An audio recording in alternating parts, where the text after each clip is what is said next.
Hello! How are you all doing? It's amazing that we can actually plan for a stream once in a while and actually do it. Anyway, hello, who's out here? Hi, Emperor Parallax. Hello to me, thank you. As well as Tara. Hello, meow to you too. Meow. Meow. And Domino Luterum. Welcome. Hello. We're just getting things carefully set up because we had to do a little bit of a unique setup today to make sure that this works, and we couldn't use our regular activation buttons to make sure everything works. So yeah, but how is everyone doing? How are you all doing? How was your holiday? Hopefully you were able to have a relaxing and a drama-free experience yesterday if you are in the USian country of the United States. We had a simple family dinner and chilled at home and even took a nap. We even took a nap. That's the most impressive part of all of this. We actually took a nap yesterday because we had some time. And then we had to make this slide deck, and it was kind of bullshit. So we were like, oh, fuck. And so we stayed up until like midnight making this slide deck. But it's fine. Don't worry. It's good now. It's all good now. Good. Glad to hear, Morris. Welcome. Normal work week for you. Well, that's because you're in the inferior country of... Actually, hold on. Is Canada inferior at this point? Who knows? Who knows at this point? We might be in for the century of shame. Who knows? Hey, Shaw. Woo, you're late because you were heating up food? Don't worry. It takes longer to heat up food right now because everything is so cold. Everything is cold right here. We forgot to chill our soda today. And we just decided, it's fine. Storage is cold enough. It's like 30 degrees in our storage. So it's like, whatever. It's not like putting it in the fridge was going to make it any warmer. Thought you'd make some pie over the weekend, and just got back some good Black Friday deals. That's good. We did a little bit of Black Friday shopping. That said, it's been like, this entire month, as far as we're concerned, has been a Black Friday month.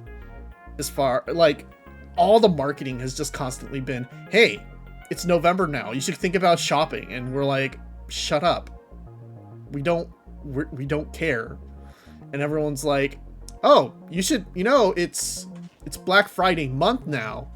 So you should absolutely buy a new computer. And we just bought a new computer in October. And it's just like, no, we don't need a new computer. Why the hell are you advertising this to me right now? Gotta love it. Also, to be fair, you are from the States. Yeah, exactly. So therefore, you understand that this is the better place to be. But it's not. It's really not. It is honestly not.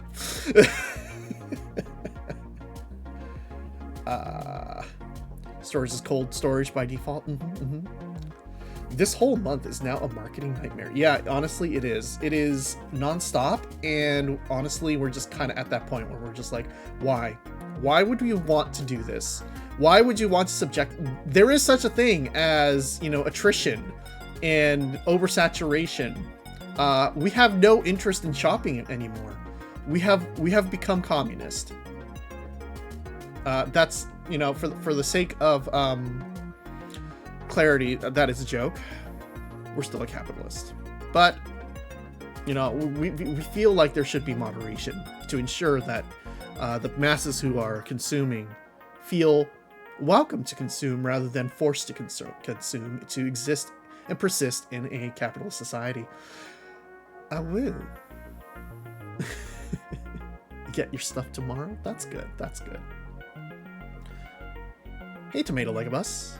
Was entrusted with mashed potatoes, asparagus, and the deviled eggs, and it mostly went great. That's good. We opened a can of Ocean Spray jellied cranberry sauce, and that is my annual tradition of goo, cranberry goo. Beautiful, beautiful cranberry goo. Also, yeah, speaking of which, so the reason why we were talking about non-chilled sodas, so figured it is the reason for the season, or the season for the reason, or whatever. Figured it would be a good time just oh, okay, there we go. Yeah. Drink this pumpkin pie soda. How could this go wrong? How could any of this go wrong? Drinking a pumpkin pie soda the day after Thanksgiving, probably fine.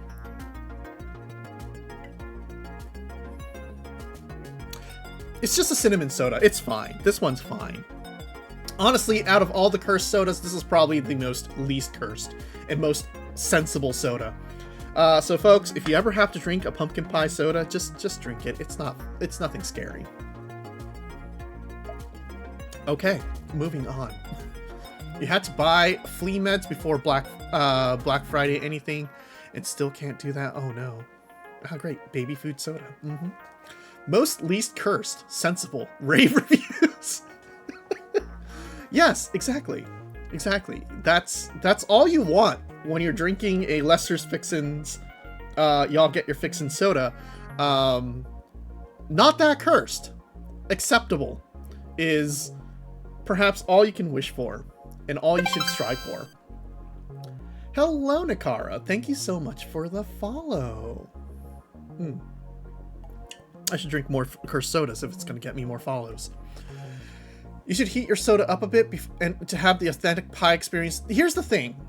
Pumpkin pie is something you should eat cold, because it just hits better.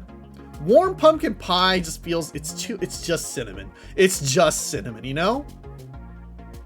True, exactly. Anyway, what are we doing? What are we doing here? You know what we should actually do? We should actually just move ourselves over.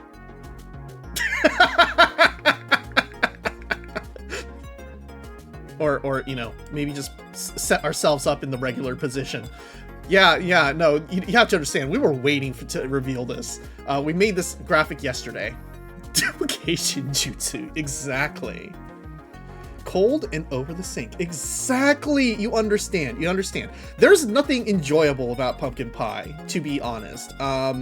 If you're gonna have pie for Thanksgiving, just get like an apple pie. It's fine. Warm apple pie is actually good. You know? 6 heads. 6 eyes,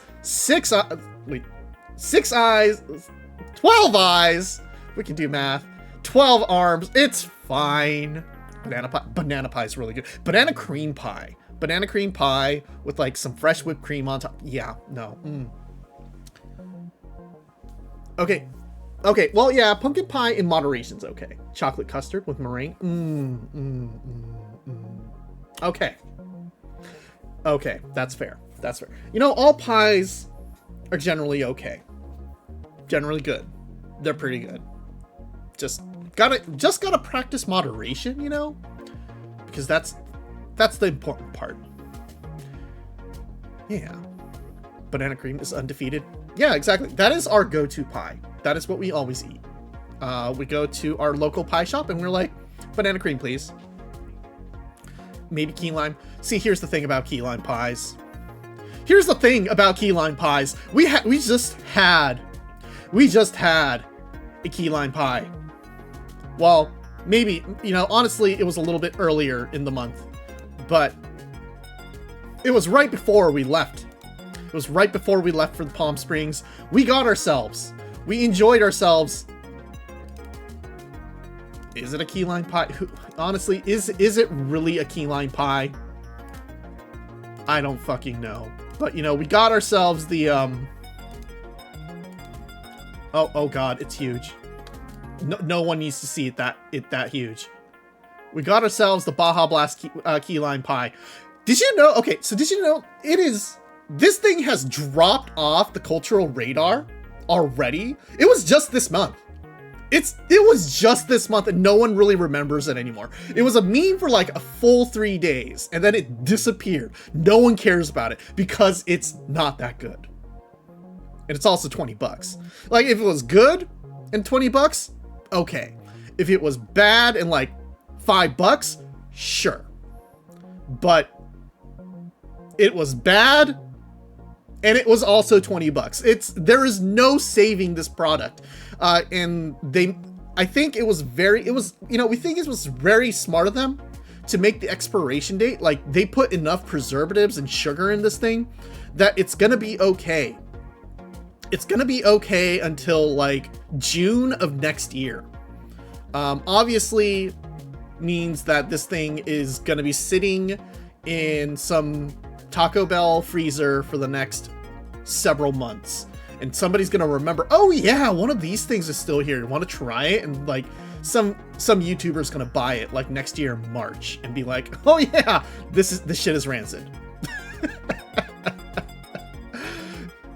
God, look at how fucking teal it is. Oh, okay. We're not here to talk about key lime pies. No? That is, key lime as Skinny Cow is to gelato. You see, you have to understand that it is technically a key lime pie. It is technically a key lime pie because it is, well, the Mountain Dew Baja Blast is a beverage that has a hint of lime in it. And therefore, it technically would count as a key lime pie dessert if it was ever made into a pie form. The Baja Blast pie, therefore, counts. It also is kind of green. Just the wrong kind of green. But is it fit for human consumption? Who knows? Honestly, it was edible. It was fine. But also, we would never buy one again. Never. Ever. Mainly seeing people try recreating their own, which you are very down for. Honestly, if you make it your own, it would probably be a little less caustic, and the crust wouldn't be complete shit. So honestly, if you make your own Baja Blast pie, probably the best way to go if you know how to bake. We don't know how to cook. We don't know how to do anything. So honestly, this is the best we can do with our lives. And honestly, the Baja Blast pie was probably worse than this pumpkin pie soda. Yeah, no, this pumpkin pie soda is just cinnamon soda. That's all it is. It's mostly sugar, but there's lime somewhere in there. There was a distinct taste of lime. It was distinctly a key lime pie, just a little too sweet, a little too gamer, if you understand me. You know? Didn't this cost us $20? Yeah. No, that's the reason why we don't like it. It's like, if this was a meme that was $5 or $8 and was a single slice, sure, we'd do it once in a while just to be funny.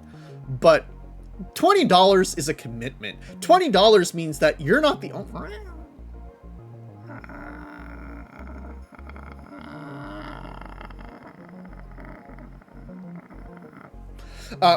$20, thank you. $20 is a commitment. That means that you're going to be dragging at least 2 or 3 other people in with you. And you have to commit to the bit as a family, as a friend group, as a Friendsgiving disaster. No one wants to do that for $20. It takes commitment. Meanwhile, like $8, like $8 is pushing it, honestly, but $5 slice, and you're like, okay, we're willing to take the hit just to be a little bit memey, and like occasionally, maybe if you're really into sweet things, you'll eat it. Right. Hi, Scarth. Ahoy to you. Ahoy pie. This pie is not good. Anyway, that's not why we're here, though. Of course, we did get that thing right as we were about to leave for Palm Springs, so it sat in our fridge for about a week, but don't worry about it. We ate it eventually. It was bad. Mama Cat and Papa Cat told us never to buy it again, which is fair. Who coomed on your green pie? That is called whipped cream. It is normal things. If anything, that was the most normal thing about that pie. And also, I mean, wouldn't you put whipped cream on your all your pies, regardless of what kind of pie you have? Apple, pumpkin, any kind of pie, like banana cream, all of them. Good with some whipped cream. Some Ready Whip, some Cool Whip. That's all it takes. Yeah, no, this... Okay. In any case, we're just wondering... Is it time we start this little lecture about what Palm Springs is all about? Maybe we should give you a little preamble. The preamble is... we have a group of friends who are from college, and we take an annual trip to some random location that's reasonably within driving distance. We haven't really taken a flight out anywhere as of now. One of these days, people are saying, well, we should go to Hawaii or something, which is fair. We might do that one day. It is just a commitment. It is an entire commitment. And also, we get the biggest boon is one of our friends has access to one of those blasted timeshares that, somebody actually paid for a timeshare and owns a share in it and has access to using it. So, essentially, hotels for us are dirt cheap. The hotel cost is a thank you gift to the person with the timeshare. And that's all it takes. We've been to a number of places. Last year, we believe y'all saw us talk about going to Yosemite, which was fun, right? That was a nice little chat where we talked about Yosemite. And this year, we wanted to go to Palm Springs. Well, not so much Palm Springs specifically.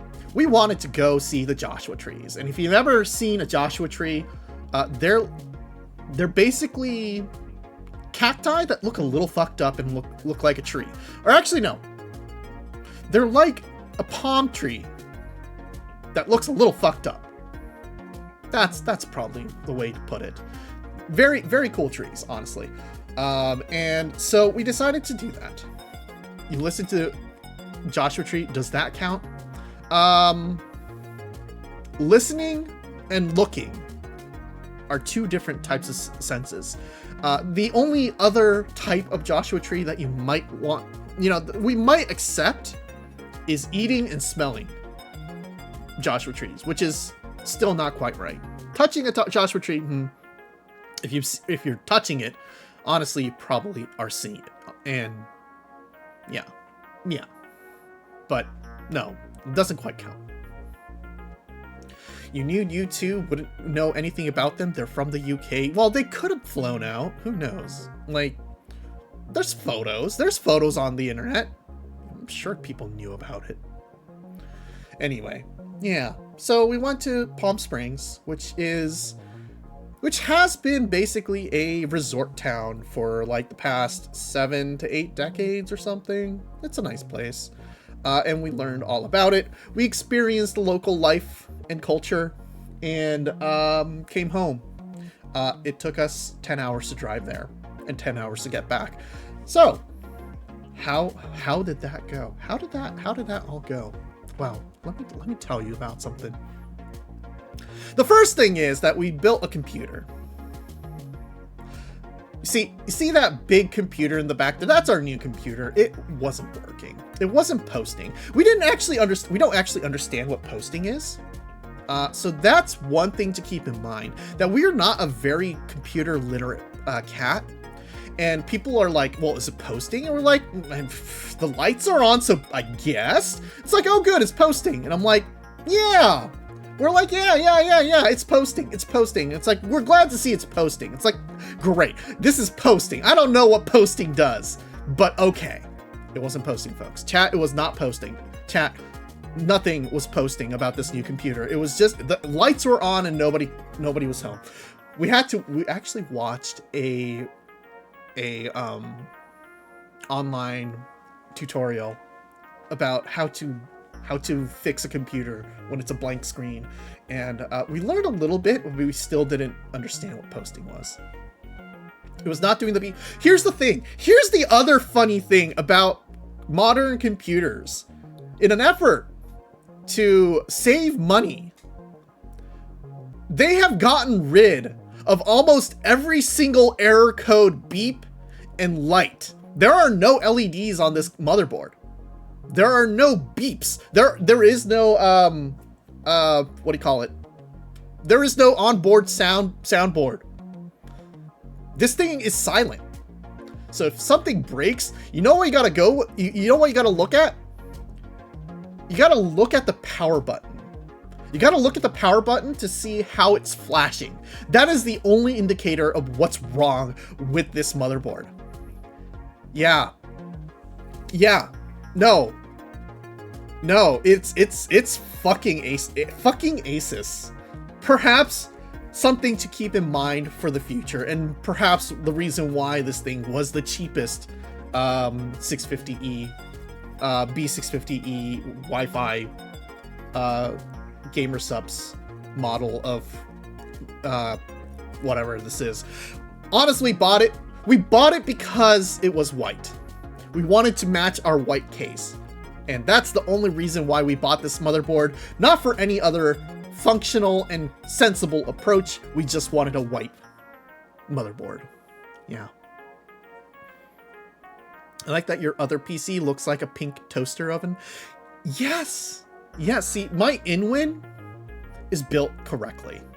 It is a wonderful, tiny, can-do computer with LEDs all over the place.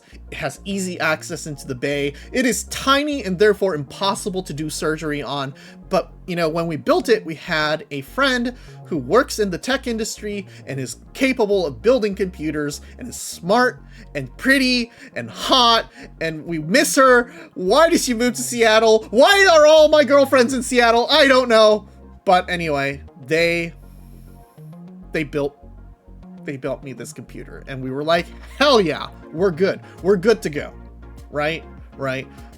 Of course, all the tech in this InWin, like this pink computer is too old. Apparently it's not good enough to run Windows 11, and Yoshi P told me that Windows 11 is required for Final Fantasy 14, and we're like, okay, we can't not live without Final Fantasy 14, so therefore we need to buy a new computer. That is our thought process.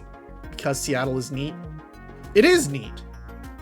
It is neat, but we don't live there. We don't live in Seattle. So anyway, we built a new computer because we wanted to play Final Fantasy 14. That is literally our thought process. This is how we live. This is why we cannot be trusted to do any kind of sensible financial planning. It is a terrible idea. Okay, anyway, okay. So yeah, this computer was not posted. You Google Joshua Tree, and I can tell you that I know what they are thanks to Fallout New Vegas. Congratulations! Yes, they are present all over the place in Fallout New Vegas. That is true. I can't play Final Fantasy 14 anymore because I ain't downgrading to Windows 11. Yeah, no, seriously. Yoshi P was like, what's probably happening is the next major expansion is going to say, sorry, no more Windows 10. It is out of life, out of maintenance. So, EOM, EMO, YMO, something like that. So they're going to be like, yeah, I got to have Windows 11 or no dice. And then they're going to also tell you like, well, if you really want to, can play it via PS5. You can play it but via PS or Xbox that no one has because no one plays on an Xbox anymore, or Steam Deck. Actually, honestly, does it work on a Steam? Does it work on a Steam? Does Final Fantasy XIV work on a Steam Deck? Who knows? Don't bother. I don't care. We're just curious. Okay. Anyway, you would have called these trees a Josh. They're more. You would not have called these trees a Josh. They're more of a Gertrude. Honestly, we feel like they're more of a Chaz. We'd say it's a Chaz. You're playing on your deck right now. Great. So therefore, if you cannot afford to upgrade or downgrade to Windows 11, maybe you just should get a Steam Deck. Maybe that's the true ticket to gaming. Instead, we were dumb and decided we should just build a new computer, and we did. This is how we operate, okay? So anyway, what happened was we were asking how are we getting down to Palm Springs, and so we had initially about 5 people coming from Northern California to go down to Palm Springs. One person said they were flying, and we were like, okay, sure, more power to you, please go fly. And then 4 of us were like, we're gonna drive down. 2 people who live, well, 2 of us live around where me and one other person lives around where we live because we live where we are. And one more person lives a little bit out, but like within reasonable driving distance. And then one person lives in Chicago. The person from Chicago flew in, of course, and we picked them up. But the thing is, the two people, the one person who lives nearby us and the other person who lives somewhat nearby us, could not drive to go down to Palm Springs for various bullshit reasons. And so we weren't planning to drive, but the drivers kind of had to drop out because they just physically could not drive. And we're like, oh, guess we're driving. And so we also contracted, we took on the contract to drive our friend from Chicago down to Palm Springs. Now, of course, when you do this, you know, you split gas, you're friends, you don't try to rip other people off. But, you know, when you stay at our house, there's a small rule. If you work in tech and stay in our house, you're doing computer maintenance for me. I mean, you don't have to, but honestly, if you have an Apple engineer sitting in your house, what are you gonna do? Not rely on them for tech advice? Of course not. Blame the Mormons for that one. I see. Let's see. So yeah, we did some shit, and we got it to post. We got it to post, folks. Our computer posted. We now understand what posting means because a Apple engineer sat me down and said, this is what posting is. And we're like, oh, that's posting. And so, yeah, we managed to fix our computer. It works now. It works now. It's great. It only took us going into the command screen to force a patch to our Wi-Fi so that Windows will register, because installing the Windows Wi-Fi driver doesn't actually work.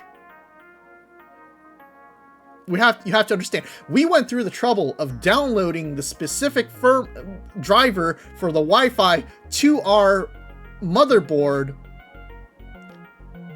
via a thumb drive to get it to work, because you need to be there is no way around installing and running Windows 11 without first being connected to the internet. This this is such bullshit. And then they have the gall, after all this bullshit, you know what they do? They go like, here, you want a Game Pass? You want Windows, like, Office 365? And we're like, no, fuck you. Shut up. We don't give a shit. We just want our computer to run. I need to drive 10 hours tomorrow. I don't care. And then they're like, welcome to your AI browser. And we're like, fuck you. We're done. I'm never using this computer again. And it's true. We have yet to use our new computer. Mostly because we have, what do you call it? When you can't do things normally because you're constantly bad at remembering to do things. It's taken us a week. No, it's taken us 2 weeks to plug in the two DisplayPort little jacks in the back. It took us another week to plug in the power cord. We are like this. We have the great spicy brain. ADHD representation, exactly. Hi, Gynoid. Oh, but yeah, no, this does not make me excited to use my new computer. Meowdy. Your good brain isn't allowing you to use the new PC, which invariably sucks, obviously, because are you looking at this bullshit chat? Anyway. So you might be wondering, okay, so obviously we have spent, what, 30 minutes talking to you about things that have nothing to do with Palm Springs. And you're right. You are everything new is worse. Yes, everything new is worse. And we're just here to complain to you about building our new computer, which took over a month. And we're finally at the point of going to our road trip. Unfortunately, we don't have any shots of, pictures of us driving, because that would be highly irresponsible, right? That would be highly irresponsible, because honestly, why would we like do that, right? Like it's terrible. You're driving. You should not be taking photos with in your car. You should be focusing on driving, right? Yeah. Anyway, so this is the first shot. Also, there's fuck all to see for like 6 hours. You would think that, but we appreciate. Sometimes you just should look at the nothingness that is the Interstate 5. Interstate 5 is nothing for miles and miles. 5 hours. 5 hours of just nothing. And it's beautiful. It gives you a sense of how big this fucking country is. Hello, Borat Boy Smiley. My wife. Just keeps going. Exactly. It just keeps going. There's the boob. No, Nikara, we weren't going to San Diego. The boob towers are between LA and San Diego. You can't get to the boob towers until you get past the 5 or so hours of nothing. Literal nothing. California isn't Indiana. There's desert. Yeah, but also Interstate 5 is where all the farms are. And it's not even corn farms, it's the bad farms. It's the water guzzling almond farms. It's the cattleman's beef ranch that smells like ass. It's not a pleasant drive. It's terrible. It's a terrible drive. But we love it. We love it because it reminds us, it humbles us to know that everywhere outside of our little oasis of urban civilization is the world that supports us with food and racism. But mostly we're just thankful for the food. Thank you, Jesus. Not on the 5. The 5 is the same scenery forever. Yeah, basically. Going down, aren't they on the right at the bit before hitting LA? No, this is not no. Because right before hitting the LA is the Grapevine. The Grapevine is actually interesting in that it is a very, very horrible mountain range that you got to get through. And everyone's cars breaks down because they are not prepared to take a 10% grade. Haven't driven in years. Maybe they're gone. Maybe, I'm not sure. I never cared. or I never really like paid attention to the boobs on the side. Yes, thank you, Jesus. Okay, but anyway, so here is our wonderful rest stop. About 250 miles in to our 500-mile drive. Lovely time. Are you? Also, you go slow no matter what because there's a ton of big rigs. No. You see, just time your drive, and we were averaging 80 miles an hour the entire way through. Honestly, like, people don't understand. You can drive fast on the 5. It's fine. You're 80 miles is fine. Yeah, no, we clocked 80 the entire time. And the maximum speed limit, by the way, is 75. So, Grapevine. Grapevine is not 80 mile an hour territory. Grapevine is absolutely, you do it at 65 or less, because if you go too fast, you're running your ass into a truck and you're going to die. You don't want to do that. Chirino, you underestimate Chiaki and you should go with her next time. No, we are not getting in a car with Chirino for several hours. That would require us to drive down for several hours and then going back up for several hours and then driving back down several hours and then us driving back up several hours. That is a lot of driving. You meant the Grapevine. Yeah, the Grapevine is not 80 miles an hour territory. That is suicide. The fuck, 80 on that scary ass mountain road? No, I think we were doing like 60 on the Grapevine, on the portion that we were on the Grapevine, or maybe it was like 55. We can't remember. There's a ton of trucks there. Yeah, true. But yeah, this was our first little pit stop. It was lovely.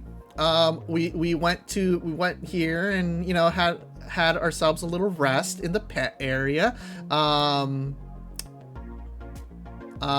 Yeah. Don't worry about it.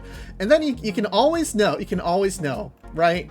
You can always tell that these places are very well maintained because, I mean, look at how brand new these Army Corps of Engineer posters are in the bulletin board. Obviously something that is regularly maintained. Everyone cares about these rest stops and it's wonderful. Chiaki met all your dogs who were taken to a farm upstate to run free. Yeah, they were doing fine. They said hello. They said they love you. They're enjoying themselves. Do not come looking for them. Especially here, it is a place of shame. Don't have to worry about it. Anyway, this is our car. Yeah, look at how cool our car is. Yeah. Anyway, you'll be seeing a lot of this car, by the way. Anyway, look at this wonderful little thing here. Where do you think the bathroom is? Chat, where do you think the bathroom is here? Just like my favorite anime, Initial D. Initial D is not your favorite anime. Chiaki, let's see. Oh, it's blue. You like it? Yeah, exactly. It's lovely. So yeah, where do you think the bathrooms are in this building? Chat? Or on the sides? On the sides, like you're thinking like right here, right? You would just go, oh, yeah, I'm gonna go to the bathroom, bye, right? Or over here, you want to go over here for the bathroom? It's maybe back here, right?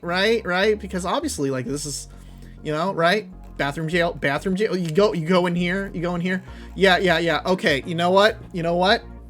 Here's the thing. Here's the funny thing. Oh, that's not what I was trying to do.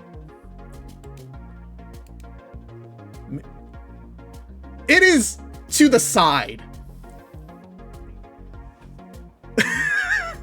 That is a little sign that says go to the other building. The bathrooms are not in this little thing. Go to the other side. You don't see it here because, you know, it's built at an angle. So if you look at it from the building that has the bathrooms, you're confused like, oh, that's where the bathrooms are. No, it's back there. It's back there. There's a little yellow line. Yeah. It's so that the people coming into the parking lot can see exactly where the bathrooms are. And from the parking lot, it makes sense. If you're coming from the other way, though, it makes zero sense and you get confused. It's beautiful. What a fucking wonderful idea that, honestly, you know, you just notice things. You just notice little things.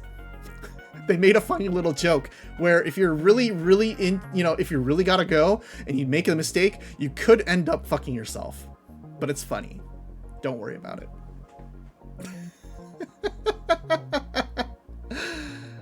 Really though, I mean, very few people would be looking at the restroom sign from this angle, but honestly, wow. Yeah. So that was our first interesting moment in our 10-hour drive down to Palm Springs. If you play them, you'll piss yourself in the parking lot as a bit. Honestly, it's fine. Also, the bathrooms were modestly okay. Kind of broken, but okay. It was fine. Don't worry about it. Our first pit stop, of course, was In-N-Out. Because we were driving our friend from Chicago, so he's like, you know, I haven't had In-N-Out in a long while. And it's like, you know what, sure. Yeah, let's go get some In-N-Out. We got ourselves some In-N-Out. The American tradition, the Californian tradition, the USian tradition. It was fine. We just wanted to mention that there is a gas station chain, road stops, called the Go-Asis. We just thought it was cute. We just wanted to share that fact with you all, that the Go-Asis sounds like the best way to talk about rest stops in the middle of the desert where there's nothing going on. Right. The Go-Asis was pretty good. And honestly, the gas wasn't too bad. Now, this was like a pretty busy and key rest stop, so they did charge us like $5 for gas, which, yeah, okay, it is a little bit more because you could technically get gas for like $4.50 if you know where you're going. But we just wanted to maximize our gas because this was a 500-mile trip, and our car usually does about 280 miles. On a full tank, but that's with like stop and go traffic and all that kind of stuff. Since we had blown past this up to this point, we had like an average of 40 miles to the gallon at this point, so we actually did pretty well. We filled up here, and this was like 300 miles into our 500-mile journey, and it was fine. We just wanted to have a full tank to go over the Grapevine, because who knows what the fuck you're gonna run into on the Grapevine, and you don't want to run out of gas somewhere on the Grapevine. Whenever we go up north, we try to only get gas once on the way up and once on the way down, because yeah, prices along the 5 are nasty. Yeah, exactly. And honestly, this place was probably fine. This is like the busiest rest stop right before the Grapevine, so therefore there's a lot of people coming in and out, and they can charge a little less. I mean, they're still jacking up the prices, but it's also like, it's not highway robbery. We actually on the way back stopped at a place. Oh, actually no. On our way back, we stopped on a place, and it was reasonable gas prices. And we got gas there, but we also had to stop at a second bathroom for a second bathroom break, and we stopped at like a gas station that had gas going for $5.50 a gallon, $5.50 a gallon. What the fuck? Who does that? And then, like, all over, it's also really funny because this one gas station that was charging an arm and a leg for gas also had all these ads going like, call your senators. Gas is too expensive. What is going on here? We need to control gas prices. Like, dude, my dude, you are the ones jacking up prices. You're not like, we know you can get gas for like $4.50. You're just out here trying to rob people, and you're like, oh man, it's not my fault that gas is so expensive. It's like, no, man, you're just trying to like swindle people. Whenever we, okay, let's see. Years back, there was an accident on the Grapevine while we were heading back south, and we were stuck still for like 2 hours. Yeah, exactly. We didn't want to face that kind of situation. We're on the Grapevine itself, thank God. We were at least on flat road. I mean, like, it's not too bad to be stuck on the Grapevine. Actually, the faster you're going on the Grapevine, the scarier it is. So honestly, a little bit of traffic isn't that bad. As long as you're not trying to change lanes, you know, which lane you are on. And as long as you're smart, you're not like swinging into the truck lane. So it's not that big of a deal anyway. Anyway, so yeah, we stopped for food. We stopped for gas. We were stopped for like all of maybe 20 minutes to eat food and stuff. Guess what happened in that 20 minutes, between those 20 minutes where we were just stopping for a rest and getting back on the road? Yeah, that's right. We actually had an estimate of about 8 hours to get to our destination. And after 20 minutes of rest, it added an extra 40 minutes to our trip time because fucking Pasadena decided to shit itself, and we could not get through Pasadena anymore. Actually, to the point, the Navigator app literally told us, hey, don't go through LA, don't go through the Grapevine, just hang a left and head towards Lancaster, because that's gonna save you like an hour. And I'm like, what do you mean it's gonna save, well, not an hour, it was like, it's gonna save you like 40 minutes. It's like, what do you mean swinging through Lancaster is going to save us 40 minutes? What the fuck? It's been over 12 years since I drove from Texas to California. Wow. When was the last time we drove to LA? I think the last time we drove to LA was probably 15 years or so. So it's been a while for us too. Those descriptions of the roads do sound familiar. Exactly. Yeah. So anyway, we decided, okay, do we want to go through the Grapevine fully and end up in LA and drive through LA? No, we're not going to go drive through LA. We're going to go through the desert. We went through Lancaster. This was fun. This was nice. This was actually, you know what? Geographically, going through the Mojave Desert through Lancaster was a lot more interesting and a lot more, you know, fun than going through Pasadena. Pasadena is just terrible. Only little old ladies drive around there. One thing you should always remember about Chiaki, she is a famous LA hater. Yeah, no, why would anyone like LA? There's no reason to like LA. Anyway, so yeah, even better, and we are terrible at this because we decided to, we did not get a single good shot. But as you can see in these desert shots, you can see some Joshua trees. Here's my LA defense. Fewer neo-Nazis than any major NorCal city.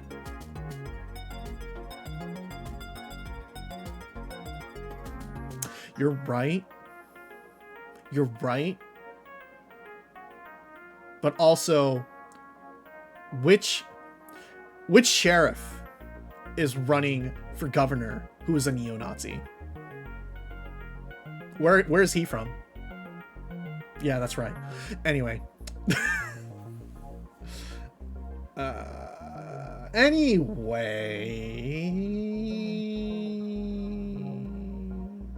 Yeah, we go. Okay, so here's the thing. We saw a Joshua tree. Look at this. That's a Joshua tree right here. That's a Joshua tree right here. And there's some Joshua trees over here. Can you see them? Probably not, because they are huge. They are tiny. They are tiny. You cannot see them, but it's fine. I know this landscape because I'm trans. Hello, Joshuas. But yeah, it's always fun to, and like to the point, we were just like, you know, I'm passing all these Joshua trees. I need to take a look at a Joshua tree. And we pulled over and just took some photos of the desert because it was just so, it was so refreshing. And also, it was like only 70 degrees out because it is November, right? Yeah, exactly. It was like 70 degrees out in the desert and we could just take photos. And it was like, oh, this is nice. This is actually a pretty good, fun time. Anyway, we kept driving. We hit Pasadena eventually. Well, we hit San Bernardino and we merged onto the 10, which is fine, which was full of traffic. And finally, once we hit the 10, we're just like, I'm dying here. I'm dying. It's bumper to bumper traffic. It's terrible. There's nothing but trucks. No one knows how to drive. And so we pulled off and we took one last pit stop. You know what's really funny about SoCal? You immediately know you're in SoCal because there's a bunch of fucking palm trees everywhere. It's like, you're in SoCal. We're gonna give you all these fucking palm trees. That is all there is to this place. We are giving you palm trees. Palm trees out up the wazoo because that is SoCal. The Mojave is an atypically pretty desert. It is a lovely place. Honestly, we would drive there again if not for the fact that there is literally nothing there aside from that. Also, you know, the fact that on the drive back, we did almost hit like several people trying to cross the road. So, like we've raked for that. We didn't almost hit anyone. We honestly there was a wide berth between us hitting a person crossing the road and hitting them. But just saying that there were a bunch of people just trying to cross the road and was just like, oh God. Oh God, time to hit the brakes. It's fine. Don't worry about it. It's fine. We're here. We're here. But like, look at this classic ass car. That's nice. We think this was one of those cars that was in LA Noire, actually. Anyway, this is our car.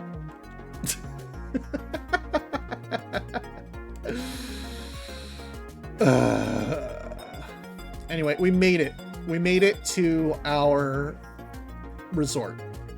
Now is the day shot. The shot in the day was certainly done afterwards, like the day after, because by the time we got there, it was pretty much dark. It was not a good place to take photos. Because everything was dark, but it was basically a resort. You know, they had a pool, they had a lazy river, they had game rooms, they had like, you know, everything, right? We even got ourselves a free, what do you call them? Not mimosas. What's that thing? Is it mimosa? What's that thing, that you salt the glass? It's not a daiquiri. It's made with tequila. Gosh, we're very bad. We've forgotten how to drink. Margaritas! Yes. We got a free margarita. Just for checking in. It was great. Because our friend is a timeshare owner and has a free margarita, which was kind of watered down, not that great, but it was fine. It was a drink. It was a drink and it was fun. You might start noticing that there are peculiarities about this place. Where are we? We are in Indio, California. We were right nearby Palm Springs, and everything around us is, how should we put it? Country clubs. Everyone is here to golf. Everyone here is very white. Everyone here is very rich. You have to pay like several $100s a month to be a part of this club or something. And, you know, it's a lot. When we checked in, we got sangria, and they were also not very good. Exactly. No. Oh, by the way, Churro was with us this entire trip. So if we say any shit about our friends, they're gonna, you know, report to everyone. But I mean, like, look at this live, laugh, love bullshit in the gift shop. This is what we're dealing with. This is the kind of people we're around. No, you won't. No, you won't. Okay, sure. You respect the boundaries of chisme? Uh-huh. Mm-hmm. Sure. Okay. Mm-hmm. Yeah. All right. But you know, this is absolutely the place where it's like, gave my wife a free shot of a shot of bourbon so she'll shut up so I can go golf kind of mentality here. And we were just sitting, we were just like, oh well, that's lovely. That's lovely. Absolutely. Chirino was telling us that, the day drinking boomers, that there are openly people who are just here to have a fun time. Once happy hour starts, guess what? Half the cars on the road are full of drunk drivers because everyone is drinking and going to their next happy hour bar location. Absolutely everyone is speeding. No one is, following the lines on the road. People are just aggro as fuck, including me, because we're minorly angry at everyone trying to cut us off. It is not a good place to drive, especially if you're near me. Also, we're about to hit ads, so we should probably take a 3-minute break real quick, and so that you don't have to miss any of our yapping. Happy wife, happy life should be a lesbian thing. How did we let the straights have it? Well, I mean, technically we could reclaim it. We can make this, but every time I open my mouth, my mother comes out. What a thing to say. What a thing to consider, right? Like, is this what you want to strive for in your old age? Doesn't denote heterosexuality. That's true. But I mean, consider some of the other messages here. You don't have to be crazy to work here. We'll train you. Ha ha ha ha ha ha. We're so quirky. We're so live, laugh, love live. Fish, laugh, love. Does your mother live inside of you? That might be pretty queer. That's very Andy and Lele. Welcome to our porch. Let's see. Relax, we're all crazy. It's not a competition. Husband. Oh yeah, here we go. Husband, daddy, protector, hero. No. The funniest one is, it is what it is. Because bro, that's the thing you say when your life is harrowing. That's not a happy, funny thing. And oh, there's the ads. Oh. Okay, we're gonna be right back. 2 minutes and a half or so. Live, laugh. Oh, no ads.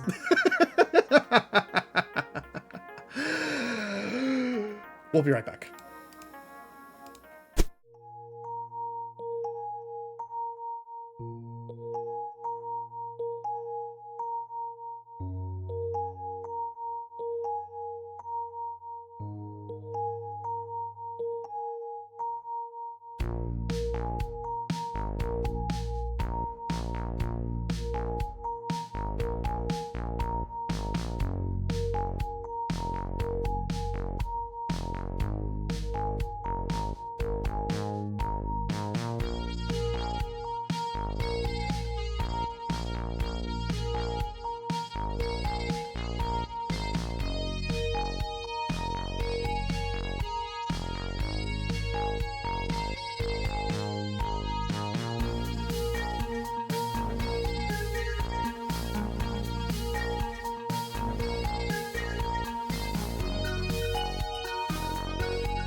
Is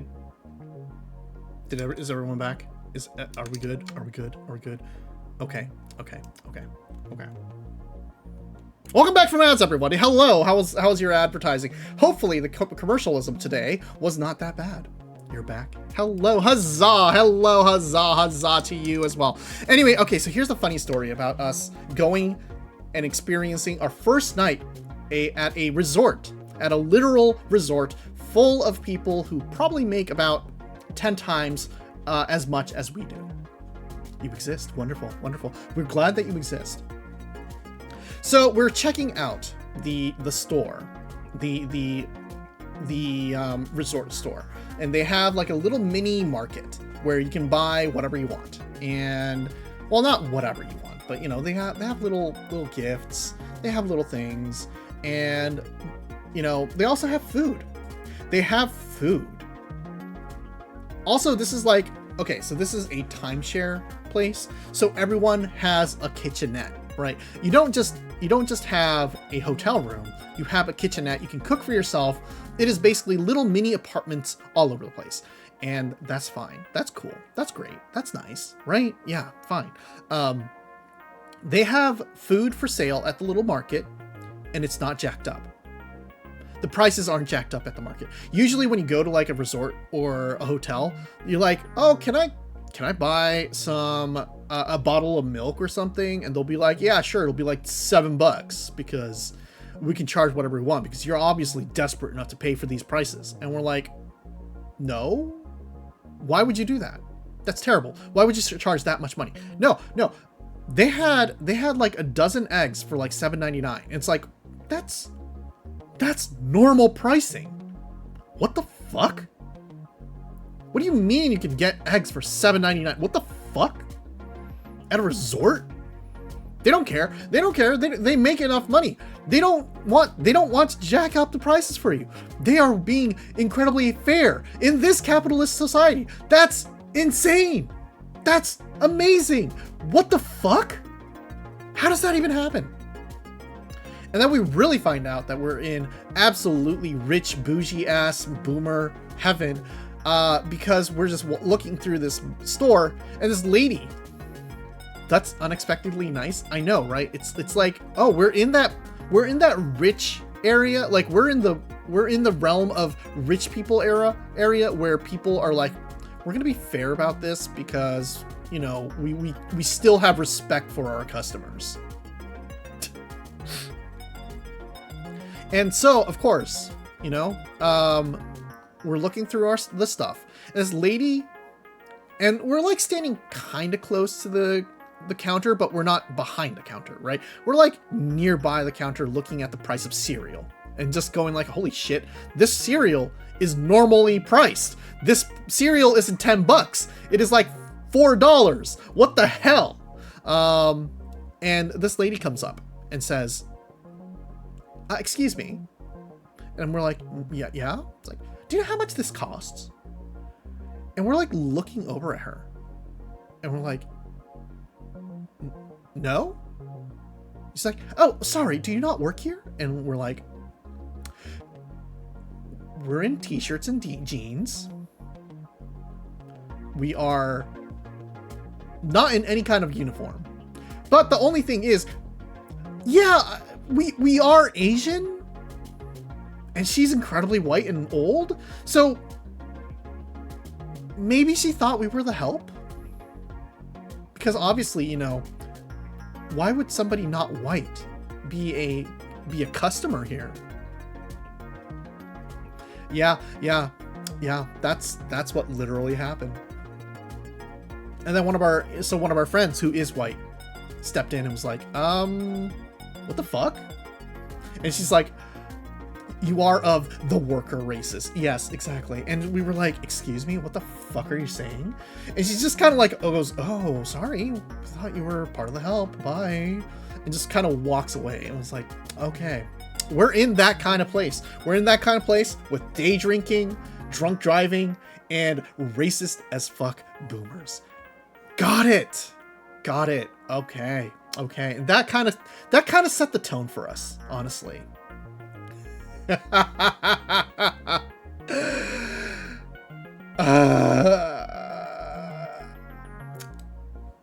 Karenland, yeah, exactly.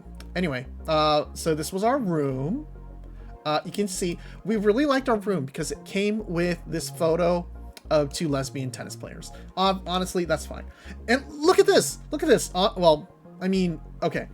One, this orange chicken fried rice looks kind of bad for what it is, but it's $4.99. $4.99 for a pack of orange chicken, ready to eat fried rice.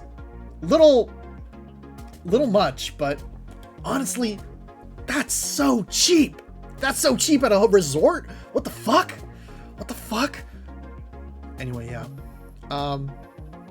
What a place. What a place to exist.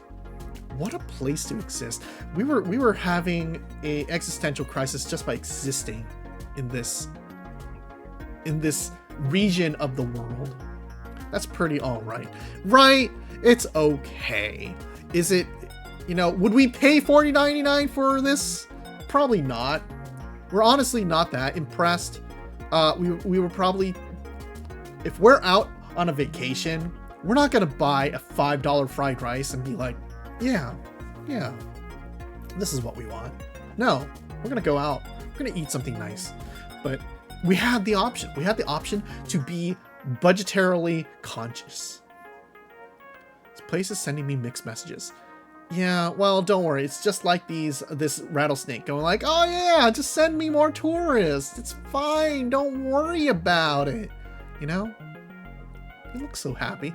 This snake probably has eaten more tourists than anyone else and is the happiest little snake out there. That's nice. Yeah. So we played some pool. There was a pinball machine. Honestly, it's fine. It was all good. There was a game room. The game room was okay. The game room was fine. Once again, absolutely robs you of your money, but like, we could play some pool. Yeah, yay, man-eating steak, exactly. And honestly, the pool tables, could it, are the balls okay? Not really. They could have probably done a little bit more maintenance there, but it's fine. It's fine. Was it worth like, what was it, like $2 a game? Yeah, maybe. I mean, honestly, with how badly the equipment was maintained, perhaps it was worth noting that they could have just said no, just give it to us for free, because they were obviously not putting any maintenance effort into the table. But it's fine. Don't worry about it. Yeah. So yeah, that's our resort. We're hanging out. It's fine.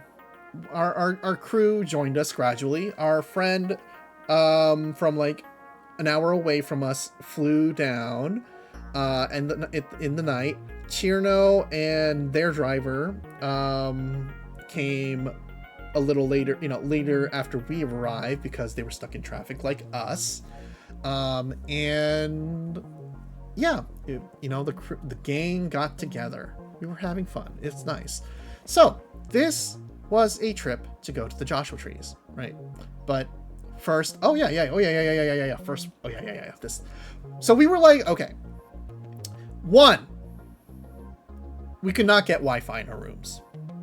At least we got Wi-Fi in our rooms, but we couldn't figure out how to log into the Wi-Fi. And it was this whole thing where we couldn't, like, okay, we need internet. We don't know how to exist without the internet, right? And so we're like, okay, how do we get access to the internet?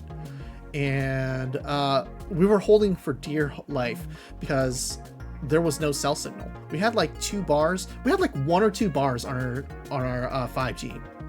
Fucking makeshift setup and suspicious employer Wi-Fi. Yeah, we were like logged onto the employee Wi-Fi thing that was just like obviously a scam, but who knows? It's fine, whatever.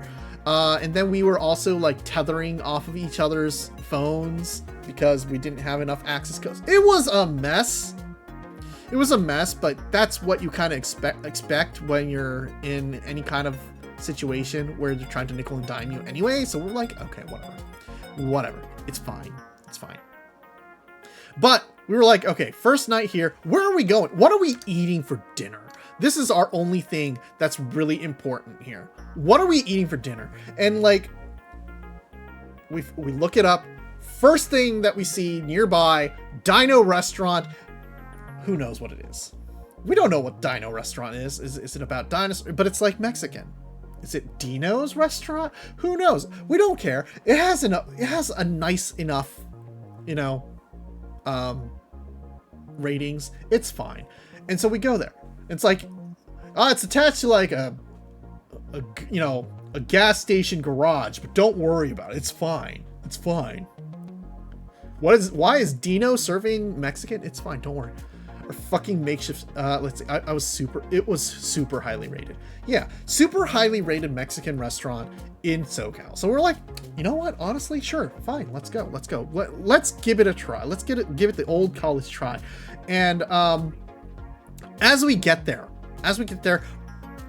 we understand why they called it Dino Restaurant. Because it's at a Sinclair's. It's at the fucking dinosaur gas station. And it was like, okay. Got it. That makes a lot of sense, actually. Wow, what the fuck? And we're like, gas station tacos, probably the best kind of tacos out there. And so of course we're like, okay, we're gonna have ourselves a burrito. There were like platters, really fucking good food, really amazing good food. We'll definitely say it was a little bit greasier than what we would have liked. This was really good. Only issue was like, it was definitely a little bit more grease than what we would appreciate, but it was good enough that was like, I don't care if it's greasy. This is fine. This is meant to be greasy, I think. The only other complaint we do have is people who cut burritos in half for presentation purposes. Stop doing that. The whole purpose of a burrito is so that you can just grab it with your hand and bite into it and not make a mess everywhere. By cutting it in half, what you're doing is spilling out all of its contents onto the plate, and you have to deal with the contents on the plate. You have to get utensils, you have to get napkins, especially when it's this greasy, it's just getting all over the place. It is a lot of work. It is a lot of work. And we're like, okay, 1 point off. 1 point off out of 90, 100. So they got a 99 out of 100, but it's fine. It's fine. Never expected a Mexican restaurant to actually serve menudo in America.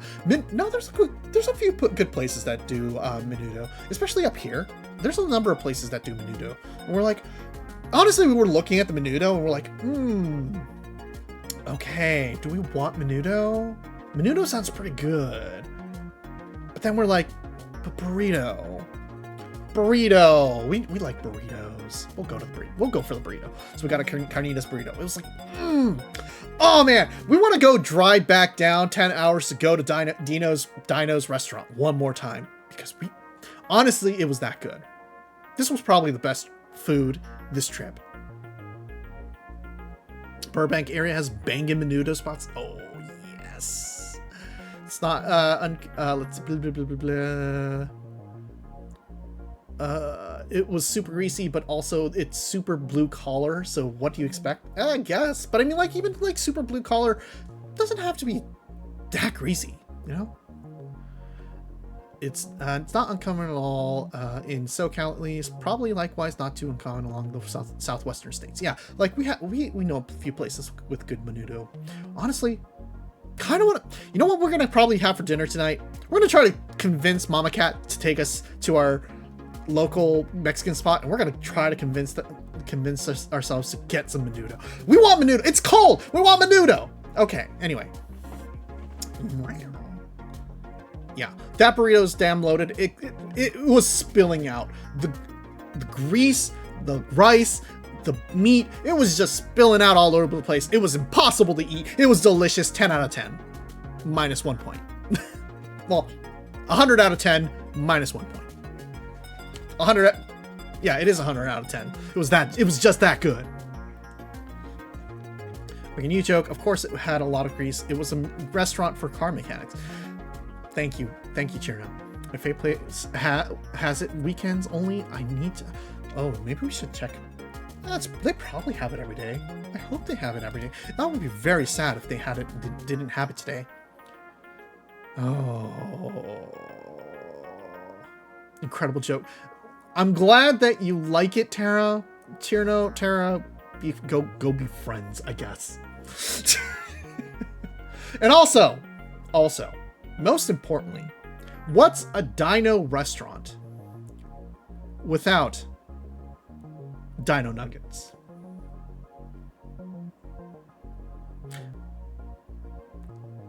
Honestly, we also kind of want dino nuggets. Can we please have dino nuggets? We want dino nuggies! We want dino nuggies! They are so right.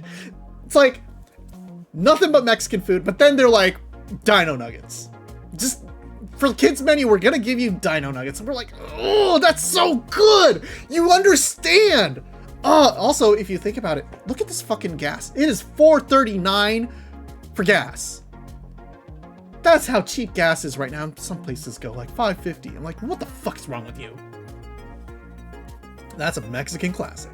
You just buy a frozen bag of them from the store. It's different. That requires us to make them. It requires us effort. It requires us to be like, we're going to the store and buying dino nuggies and people are going to judge us. Here, we're just ordering dino nuggies at the dino restaurant, having a dino fun time. We're basically the Flintstones. Once we get into the car, we're gonna bust our legs through the floorboards. We're gonna pick up the car and start running. That's how we're gonna go. None of us did order it, did we? I mean, okay, so here's the thing. Like, the burrito was also like $14, and we're like, okay, $14 plus the dino nugget. I feel like this is going to bite us in the ass if we get both items. We were very tempted, but we were also like, let's practice some modesty. We might be back here. Who knows, right? Let's come back here for second time. I'm going to have other things on the menu and get the dino nuggets because we really want the dino nuggets. We never did. We never did go back for the dino nuggets, and now we're sad. We want to go back for the dino nuggets. That is our only regret in life. Let's see. Where was dinos again? This was like in Indio. It was like between Indio and Palm Springs. Probably still in Indio though. Yeah. Is that quesadilla with fries? Screw it. I'm ordering from the kids. Cheesecake. Yeah, probably. I think so. That might be it. We cropped this too hard that we don't remember.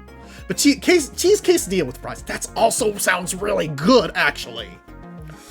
Oh, food. We want solid taqueria food. Oh my god. Okay. Calming down. We should have gone back for breakfast the next day, but we'll get to that story soon enough. Yeah, exactly. We should have gone back here for breakfast. They do breakfast. They do dino nuggets. What's not to like about this place? Right? Okay. Anyway, here we go. So, just to, we're going to bring back this image here. We want you to understand something. Do you see how harsh that light is? How much this is, that sun is beating down on the Southern Californian desert. We want you to understand, we went to Palm Springs over the Veterans Day weekend. Veterans Day weekend where presumably it's November and quite cool. Just so we're clear, it's like 10 degrees outside where we are right now during the day. At night, it's like 6 degrees Celsius. It's like 50 degrees, 70 degrees, like 50s, 60s during, throughout the day and night. Well, actually, honestly, probably dips down to like the 40s, 30s over here. And it's a very cool place because it's fall, it's getting to be winter, you know, California stops being hot sometime around the end, mid-October. Like, mid-October is the last time you ever hit 80s until like the next year. And then it's like all through spring and everything, it's like it starts to warm up a bit and you don't hit like a hot weekend until like maybe April, maybe May, because everything's fucked up now with global warming. And guess what? Everything is fucked up now with global warming. So we went to Palm Springs in the beginning of November, and there was a heat dome. And every day, it was more than 90 degrees. Not quite 100, so it's not that bad. But also, every day was over 90 degrees outside. And we were going down to Palm Springs to go see Joshua trees. Joshua trees, which are trees out in the desert. We also planned to go see sculptures in the desert. We were going to drive past the Salton Sea, which is in the desert. We did not do any of those things. We were also going to go because of the government shutdown. We decided not to go see the Joshua trees. We even said, like, actually, you know what? We're not going to go to the Joshua trees because government shut down. Everything's bad. Let's go for a hike in the canyon. That's probably good. Wait, isn't the Joshua Trees just the name of the park? Yes, Joshua Trees is a national park. It is a national park taken care of by the National Park Service, which is a federal institution. With the federal government under shutdown, well, guess what? Bathrooms aren't being cleaned. There's like maybe 1 or 2 rangers on station at all times, and it's chaos. So, do we want to go to Joshua Tree during a shutdown? Probably not. And we decided no. Hi, Jawburst. Let's see. Hello, Midtown Galaxy. Happy Thanksgiving, Black Friday, Festivus must. Exactly.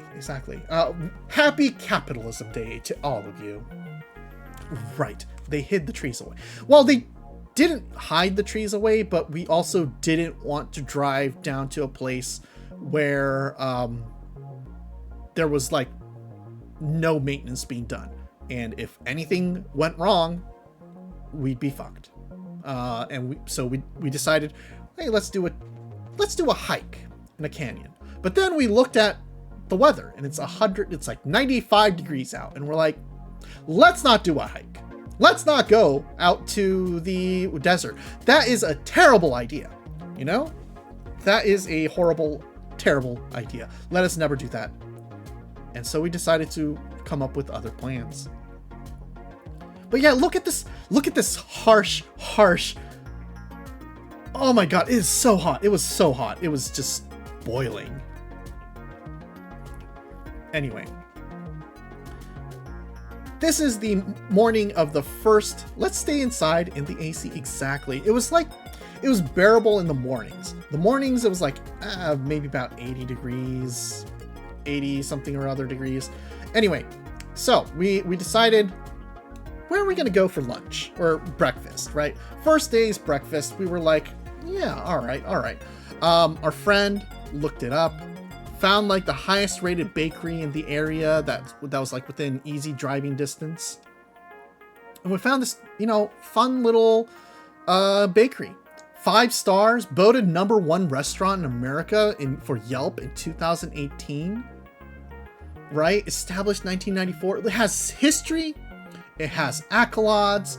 This place, it has a manicured lawn. It's like there's an entire building dedicated to this like bakery.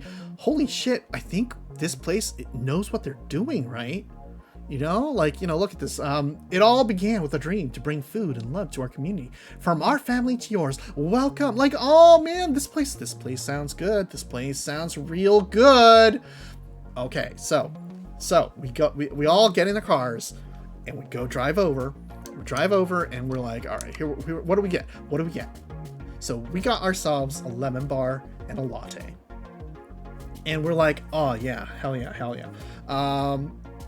The thing about us and breakfast things is that we don't really like overly sweet things, right? Which is something to say as we're drinking pumpkin pie soda.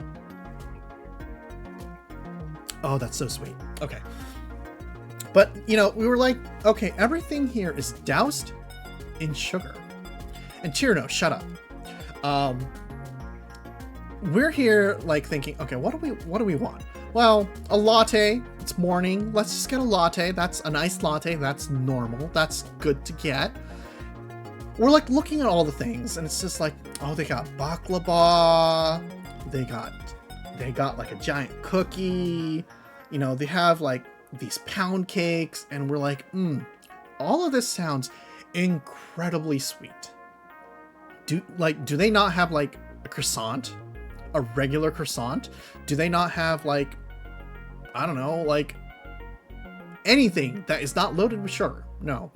Well, the most trustworthy thing we guess we can go for is the lemon bar, because, you know, it's gonna be sweet, but it's at least gonna be filling, and we're not gonna be dying. Spoilers, it was very sweet. It was very heavy. We kind of should have, I don't know if we should have chosen anything else, but it was a lot. It was a very heavy lemon bar. So, you know, it was mid. It was mid. And as we're looking around, we start noticing things. We start noticing things as we're looking around this nice little bakery deli establishment. There was like a lot going on here, right? For one thing, right above our heads was a series of flags for the U.S. Army, the U.S. Marine Corps, and the U.S. Navy. And we're like, oh wow, okay, they support the troops. They support the troops. That's, you know, wild, but it's okay. It's fine. I mean, like, you know, the owners are probably veterans, right? That's fine. But the more we're looking around, the more things we start to notice. Like, okay, absolutely normal. Like, you're in a deli, grab your chips and bring them to the cash register when you place your order. That's fair. That's normal. You know, that's a way to handle, you know, transactions. But why is there like a security camera at the top there? It's like, okay, why are you pointing out the fact, like, don't steal, you shouldn't steal? And I'm like, folks, it's just chips, and unless you're like actively trying to steal, like, why are you reminding me that we're under, you know, yeah, OC donut steal. Like, why are you reminding us that we're under surveillance footage while we're eating? Like, a little sus, but, you know, people who run businesses get like that. You know, if you run a restaurant, you lose your mind because everyone is out to get you. The government is lying to you. Well, unless you're like a veteran, then you're like super into veteran stuff, whatever. But it's like, okay, you got opinions. You got opinions that your customer base is probably flea-ridden shoplifters. That's always nice to be felt. And then you start looking at like what's on the menu on their deli side. There's a little paranoia that comes with the business. Yeah, exactly. But then, like, looking through, we're looking through the sandwiches, the specialty sandwiches, like the chicken chipotle, sure, the bacon ranch fried chicken sandwich, okay, sure. Why is that sandwich called the trump card? Why is that sandwich called the trump card? Well, maybe they like poker, you know, but in this day and age, at this point in time, is this what you want to call one of your signature sandwiches? And, you know, also, I mean, but here's the thing. Even if this was supposed to be some kind of sandwich in reverence to a certain politician, we're looking at the ingredients. Turkey, salami, bacon, pepper jack. Okay, whatever. Avocado. That man would never eat an avocado. Jalapeno. That man would die. That man would die from a jalapeno. Or Chipotle. He would not even understand what Chipotle is. He tried to deport it. So we're thinking, okay, anything on a jalapeno focaccia bread. Is it really going to be a thing for this? You know, it could be a tradition from 1994. Exactly, it could be a tradition from 1994. Who knows why this sandwich is named this way? But we're little sus, especially now. Maybe it's time to like rename your signature sandwich if in the year of our Lord 2025. But hey, you know what? Whatever, it's fine. Don't worry. Man puts ketchup on steak. Exactly. The man does not even know what a jalapeno is at this point. So we're pretty sure that it can't possibly be a sandwich for him. If it was, that's wild. That would be fucking wild, you know? But like, we're getting some vibes. We're getting some vibes from this place.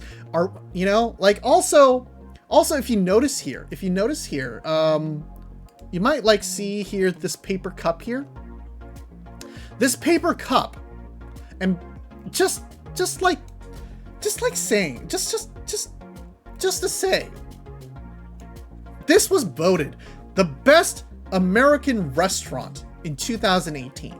This place is one of the most highest rated bakeries and delis out there. And they're serving a espresso in a paper cup. Our friend who got the paper cup espresso was just livid. He was livid. He was like, this is bullshit. Why are you serving this to me in a paper cup? Also, he got the baklava. The baklava was raw. The giant cookie was raw. This place's baked goods were terrible. Absolutely undercooked. Awful. And honestly, the lemon bar was probably the one good thing on the menu, because you can't fuck up a lemon bar unless you're really trying. And even then, it was very, very sweet, and it was just like, oh, okay, I'm suffering. I'm eating this because Clean Plate Club, but we're gonna do it. And oh, yeah. Why aren't you serving it on a plate? Why aren't you serving it on a plate? Well, I mean, it's like baked goods. Just get it to go or whatever, right? It's fine, but don't worry too much about it. But like, all of this just adding up to be like, for what they claim to be, this place's vibes are just, it's all wrong. It's all wrong. And then finally we look over and we find out, we find out that there is there's a CAL FIRE flag here, POW flag, and we actually don't remember what the last flag is. Is that Air Force? I think that might be the Air Force. That's the Air Force flag.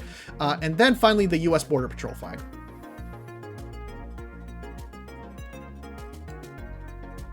The US Border Patrol flag. In 2025, the POW flag is a huge red flag. Well, kind of, because like, honestly, we know some very good leftists who do have the POW flag going because they care about POWs in, for reals. But like, but guess what flag is a bigger red flag? Is it? Okay, we never really thought about the POW flag as a red flag. Maybe we're just very stupid. It's literally red. That's it. That's the joke. Thing is literally built on a conspiracy theory. Oh. Wild. Okay, never mind then. We have learned something new, and that is... Okay, sure, okay. But yeah, the U.S. Border Patrol flag. Dude, we even learned. We like, oh, they have a flag? Yeah, no, Border Patrol takes the cake. Get it? Because it's a fake... God. Oh, and we're like, okay, the service here is bad. The food here, the baked goods here are bad. Like, so bad, you could probably, like, complain about it to the management. Like, hey, this baklava is literally raw. I want my money. You could arguably say that because it was that bad. But we saw the U.S. Border Patrol flag, the sandwich, all of this stuff, and we're just kind of like, okay. Okay, we need to get the fuck out of here. We have too much melanin. Collectively, we have too much melanin in our skins that we will probably end up dead in the dumpster behind the shop, behind the bakery. We're gonna be baked into like a meat pie if we stick around any longer. So we're getting the fuck out of here. So we got out of there. And that was our first morning there in Palm Springs after, by the way, you know, just to remind you, after that woman mistook us for the help the day before. This is going to be sort of a pattern here. We're like, what the fuck, Palm Springs? What the fuck, India? What the hell is wrong with you all? Let's talk about it now, but like the POW flag is a whole conspiracy theory connected to the militia movement. Got it. Okay, we don't need to care about that. We've learned about it. We're going to adjust our understanding of the world, and we're just gonna be like, okay. Anyway, so yeah, we went later that day. So we decided we couldn't do the hike into the canyons because it's too hot. So we're gonna take it easy and instead go do our other planned activity, which is go to the Agua Caliente Cultural Museum. We didn't know what Agua Caliente was. We don't know what the Cultural Museum is about, but we found out that it is about the Native American tribes in the area, and they built their own little modern museum and culture center. And it's like, oh, cool. This is really cool. This is a nice place. You know, it's very well manicured. Oh, did stream freeze? Uh-oh. Are we back? Okay. Folks, are we good? Are we, hold on.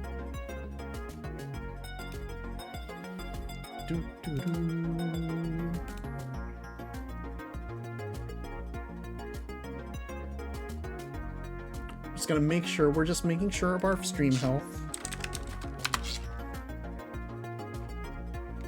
Oh. I think everything is good. Yeah, I think from the looks of it, it might have been something to do with Twitch. I'm not sure because we were fine, but we're back. Don't worry about it. Okay, we're back. Okay. So anyway, we went to the Agua Caliente Cultural Museum, which is a cultural center and museum for the local Native American tribes in the area. Very lovely place, very modern too. It was so nice, and it was cool. Very well manicured front, you know, little river and you know, nature walk area. It was so cool. We're back. A dinosaur restaurant story. Yeah.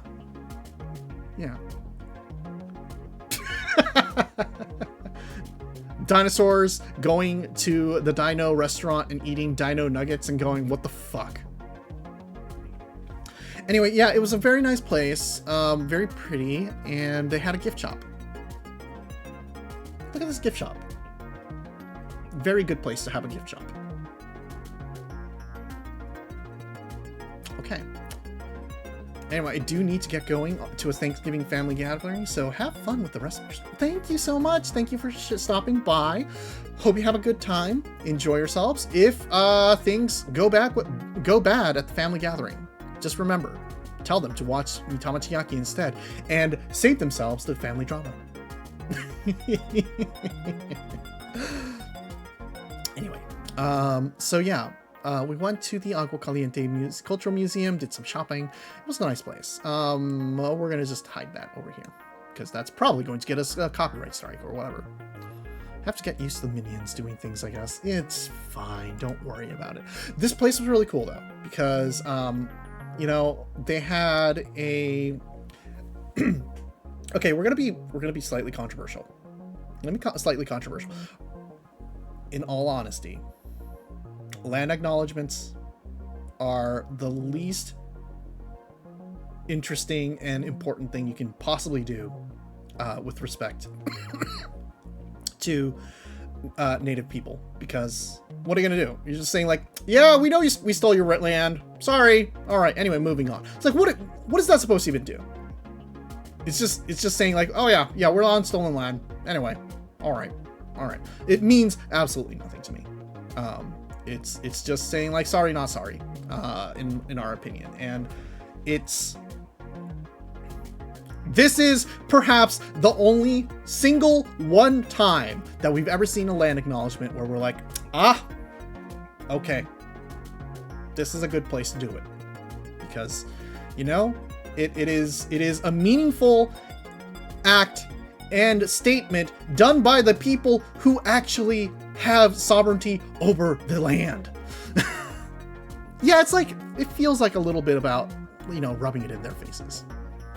But like, yeah, this was a nice gesture. Well, not a nice gesture. It was a nice statement to make. And also this explanation of how the reservation system in this area works, which is kind of bullshit, right? It's checkered.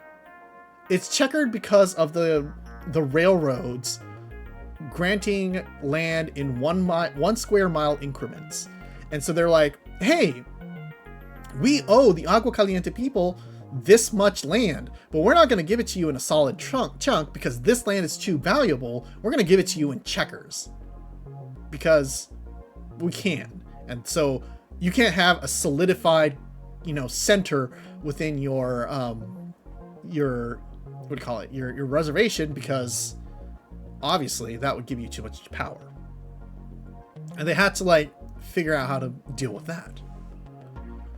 That's like, wow, okay, so that's why there's all these checkerboard reservations sometimes, especially in more like populated areas, because that land was a little bit more, you know, valuable to settlers, and they were like, we're not going to give you power. We're gonna give you like 1 square miles, and also anyone who goes to those 1 square miles is generally going to be impoverished because, you know, they're gonna be the ghetto for the local area. Wonderful. Wow, racism. Get you right after we remove all the gold. That kind of, well, was there gold around here? Not really gold, not much gold around here, but you know. So yeah, this is the start of the tour, and it's like timed entry because they give you. This museum was pretty cool. When you start the thing, it's not a guided tour, but they time your entry because every single time you go in, you start the experience off with sort of a like you sit around a circle. What do you call it? Is it a fire circle? I think it's called a fire circle. Not a lot of gold in California, true. More of a ranching thing. Yeah, exactly. And you sit around in a circle fire pit thing, except it's not a fire pit. You know, it's all projections, but they show you the creation myth for the Agua Caliente people, and it was a really cool little short movie, a lot of fun. That was something we were specifically told, do not record this, do not take photos. And we're like, okay, got it. But it was really cool to see. So if you ever have the opportunity to go down there, absolutely check out the Agua Caliente Cultural Museum, because, oh God, that was probably the best, the highlight of our trip. Yeah. And, you know, first section, of course, is just traditional, you know, craft life and all traditional crafts, myths, and what do you call it, stuff. Really cool stuff. A lot of, you know, artifacts on display, and how traditional life works, how they processed acorns. Apparently the acorns in the area were the tastiest acorns around, so people you know, other tribes from all over the place we were waving our hands around too hard.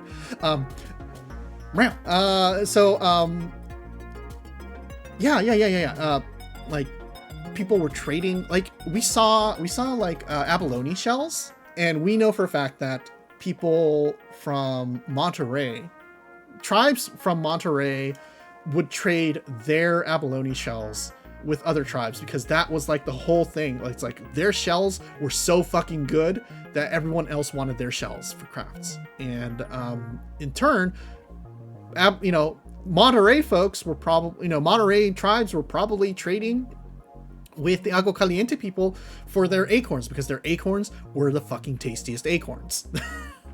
Creating that mineral for real. Delicious acorns. Yeah. But yeah, it was nice. It was a nice time. A lot, there's a lot of palms in the area, so like a lot of their stuff is made out of palms. They had not life. It was cool. It's nice. We enjoyed this stuff. Actually, this was a yucca sandal and a agave skirt. So like not palms only, but they did use a lot of the palms for stuff too. Yeah. And then white people came. Yeah. White people. Well, settlers, Spanish, Americans. And that's the 19th century for you. Oppression, and more oppression, leading to bullshit. $75 per acre. Yep, that's what it was back then. And it was considered the most productive land in California. It was with free artisan water. They were doing a fire sale just to sell the land, to ensure that people could not, so that the settlers could get a foothold in the area. It was a fire sale, literally.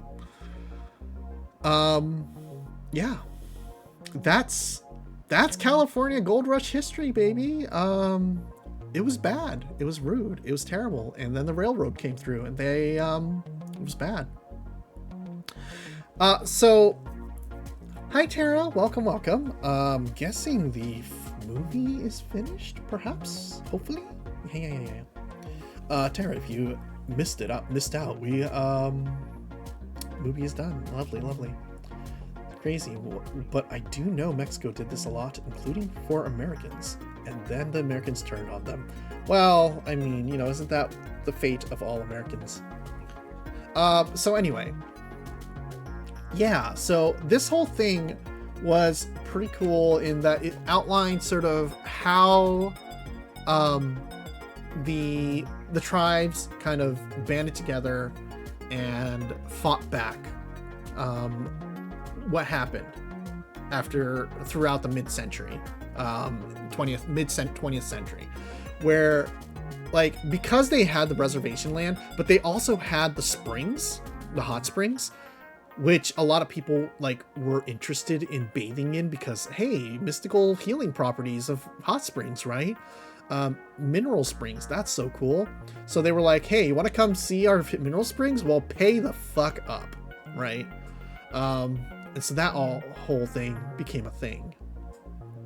And so over the years, from like through the 1950s, it was really bad, right? The U.S. government, Department of the Interior through Indian Affairs, was controlling the land. There wasn't really any kind of, sovereignty within. They even like said, oh, this area is blighted. And, the U.S. government was like, oh, we should just burn down these buildings, because obviously they're not modern buildings and they're terrible and unsafe. And so in the 1960s, how the tribes really gained their power was through the Palm Springs Spawn Resort, which is what made, what probably put Palm Springs on the map for a lot of folks, because it was just like, oh yeah, you have this giant popular tourist destination, and like that actually enabled the tribes to start making more, actually profiting and gaining political and financial influence throughout the state. That is literally how it happened. That's crazy, but let's see.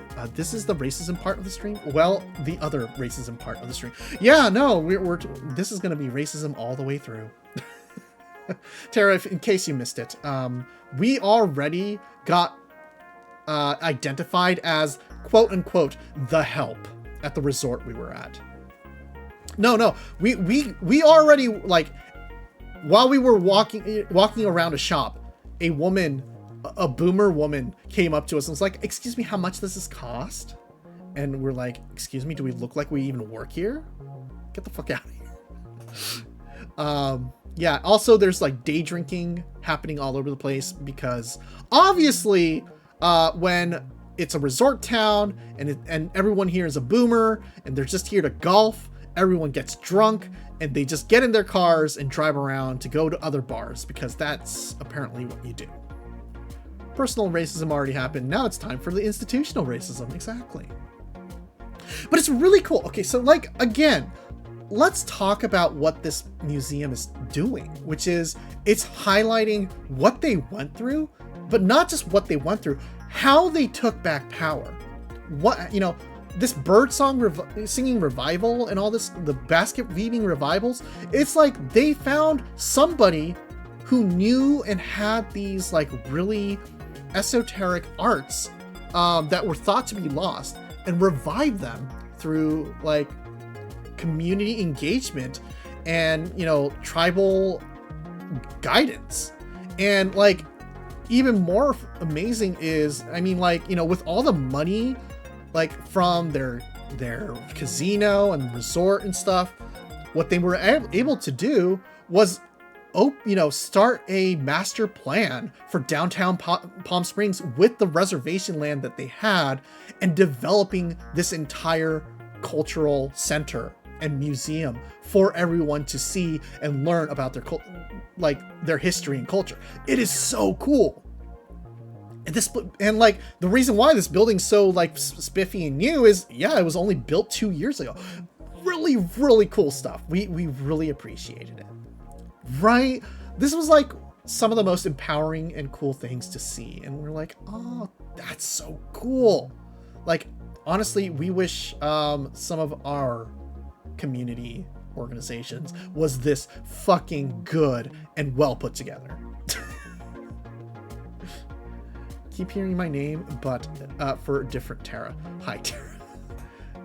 We didn't say Tara, we said Tara. But yes, woo.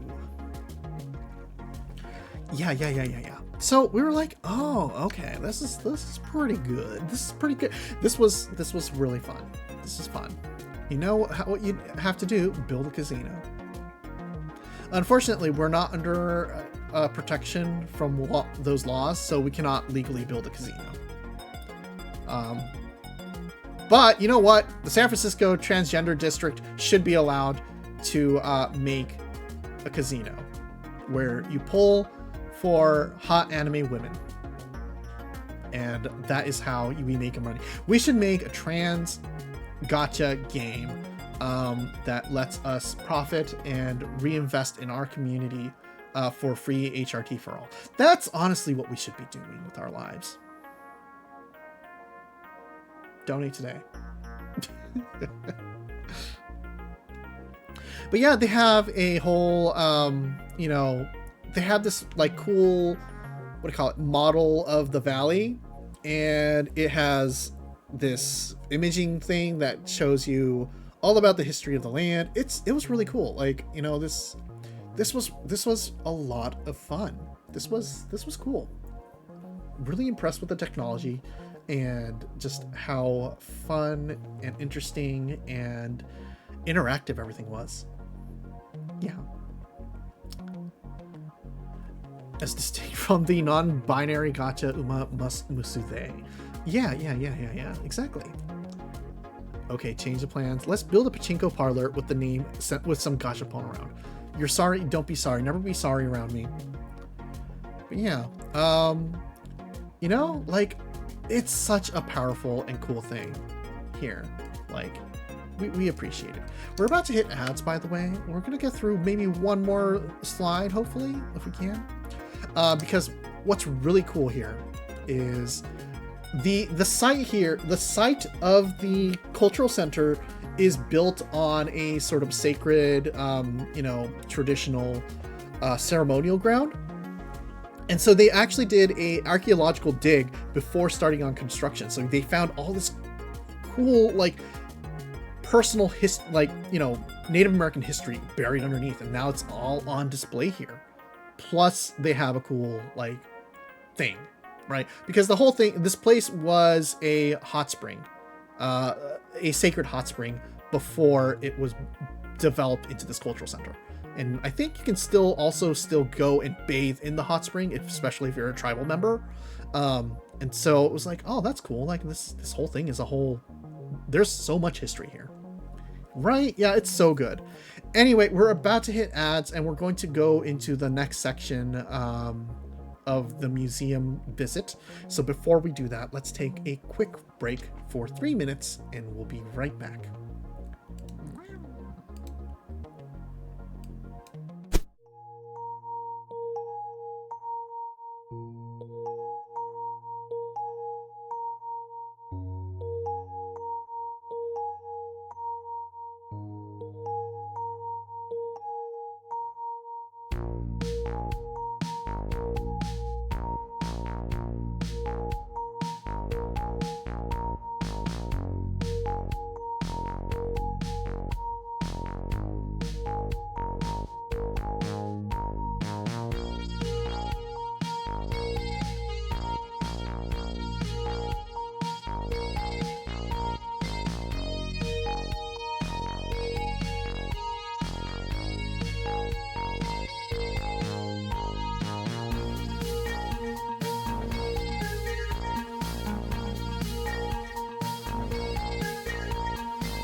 What's up? I think we're back.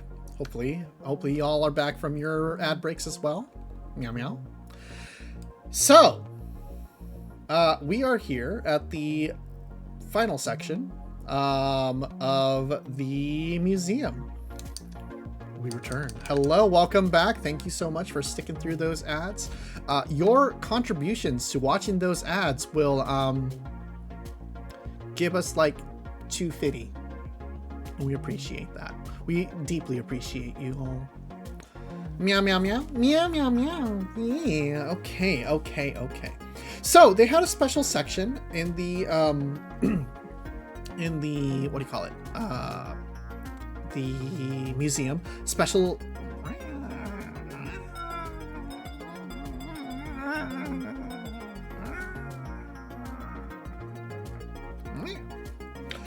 So this was called Section 14, the Untold Story. Section 14 is one of those square miles in the Checkerboard Reservation where Palm Springs developed. It was like in the smack dab in the center of the city. It used to be basically a slum because, you know, it was part of the reservation, and they also, being not racist about everything, let people who weren't white settle there, like live there.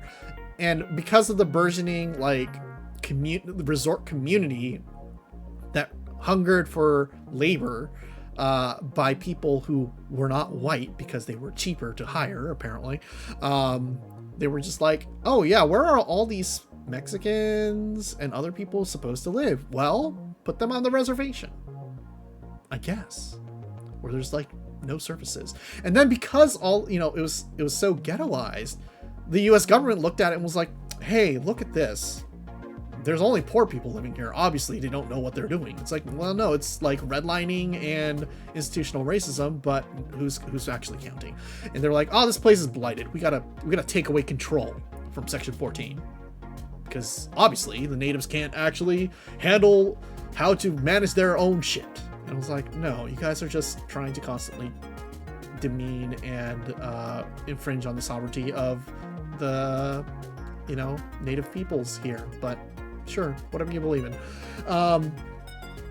So yeah, there's an entire section of the museum dedicated to a special exhibit on how this bullshit thing about conservatorship and the reservation system works out. That was pretty good. So yeah, they you know, like we were saying earlier,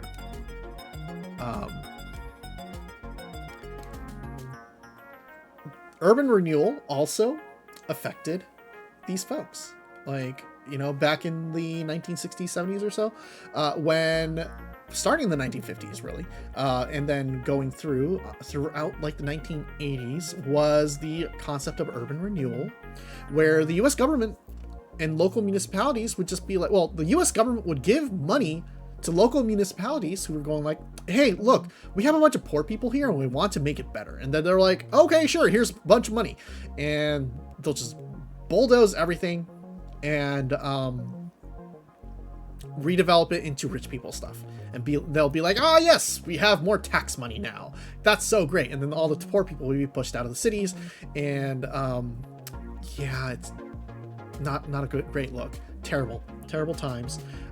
Mostly, you know, especially affected like non-white communities in LA, San Francisco, all that kind of stuff. But out here, basically how redevelopment worked was they were trying to push out Native Americans and also trying to dispossess them of their land by simply saying, oh, you guys can't actually handle your own shit.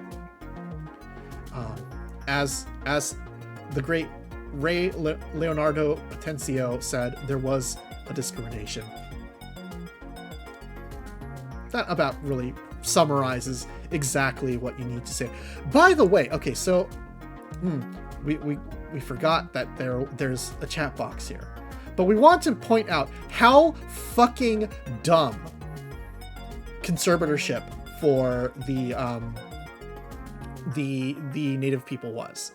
Where basically, because the US government, because the people who were managing the reservations were thinking like, oh, you can't let the Native Americans, you know, have any say in their own financial decisions.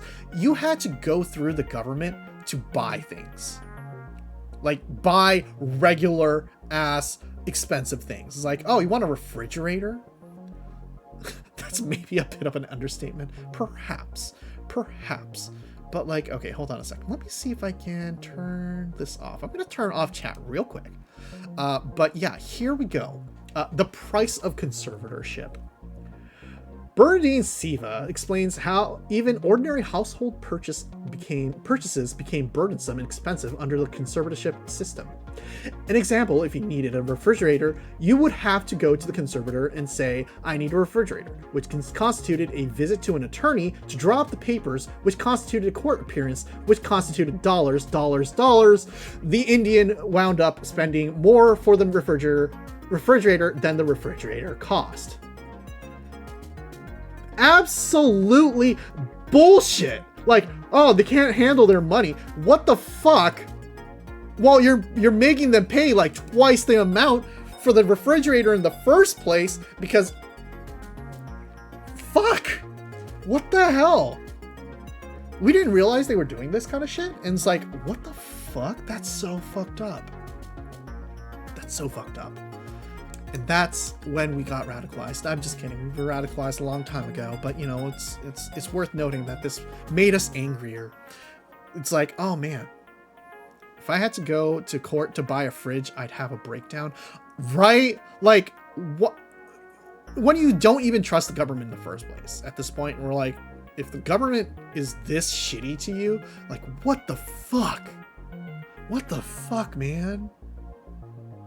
Anyway. I'm glad that all this information, all this oral history, all of this like documentation is left, is recorded and is available for people to hear and understand and learn from, because that is stuff that is really going to educate the next generation in terms of what the fuck this country was up to and has been up to and is still up to today. God. Anyway. I guess I had to explain to a judge why I need a refrigerator. I'd be held in contempt, you know. Yeah, fair. But yeah, so like the exhibit, you know, ends with essentially in the 1950s, 60s or so, I guess, with an actual investigation into the Bureau of Indian Affairs by the Department of the Interior to reveal corruption. To show off that, oh, actually, no, they really fucked up. So bad that they ended conservatorship. And also they started giving long-term leases to land. And so that allowed them, like in the 1960s, they secured a 99-year lease, kind of similar to how Hong Kong got leased out to the British. Except in this case, it was leased out to the people that actually were there already. Because if you don't have a long-term lease on the land, you can't develop anything. You can develop something, but nobody wants to invest in that development because it's too unstable. And so it's like, oh, having a 99-year lease means, okay, you have time to actually profit. We have time to recoup our costs and make a profit. That makes sense. And that's how the whole Palm Spring spa and resort and all that kind of stuff developed out of this sort of long-term lease that came out of securing it through the government after the government was found to be corrupt as fuck. America! We'll lease it back to its owner. My fist and yeah, no, honestly, it's a lot to take in, but a lot to learn, a lot to understand, and we were like, I see, and wow, this was very, very educational for us. And if you ever have the chance to go to the Agua Caliente Cultural Center, if you're in Palm Springs or in that area, do pay them a visit. It is so worth it. It is so interesting, so educational, and just a fun time. So just check it out. Honestly, just check it out. It's fine. Whew. Yeah, that is our report here. After that, we got some gelato. Look at that. Look at that. You can become a VIP at the Gelato A Go-Go. You can become a VIP. It's called a very Italian person. We think and it also was darker out. It wasn't as hot. It's nice, right? It was very nice here. It was very good. It was good here. But you know, they had a disco ball inside. By the way, it was Pride. Yeah, it was Pride. It was fucking Pride in Palm Springs. Yeah, they'll top us for free. That's so cute. We got a blood orange gelato. It was so good. Right? It was good. It was good. This was a good time. This was a nice time. This was a fun time. What the fuck? This place whips? Honestly, yeah. Yeah, so by the way, if you go to the Agua Caliente Cultural Center, right across the street from the Cultural Center is the Gelato A Go-Go. You should go there. You should get some gelato. You should go learn about oppression, and that's really all there is to it in Palm Springs, in my opinion. In Palm Springs, this is Palm Springs, downtown Palm Springs. Which actually is on reservation ground. Like, here's the thing about downtown Palm Springs. It is literally on reservation ground. Yeah. Because of course it is. Well, I mean, like, that means that, you know, the reservation is reaping the benefits of this commercial development. So technically, good news for them, but also, what the fuck, you know? Oppression and gay Italians, apparently. Yeah, we wished Fel was there with us, because Fel is our very Italian person. Wow. So yeah, that was our first day there, essentially just enjoying ourselves, going out, finding out it's Pride. You know, checking out. We didn't really check out Pride that much because the parking lot for the cultural center very specifically and aggressively noted, this is not parking for Pride. Do not park here for Pride.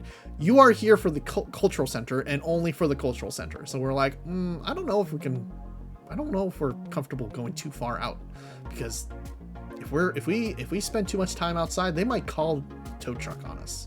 Who knows? But yeah, it was nice. We got our gelato and we went a go-go. Finally, for dinner. So we came back, and our first night we had a charcuterie board. That's how you say it, right? Charcuterie board? Yeah, that's how charcuterie board. You can only park here if you are straight. Well, you can only park here if you're woke enough to go to the cultural center. You can be gay. You can be bi, but you can't be going for the Pride events. You have to be here for the wokeness of the Native American educational experience. Oh, so our car was okay.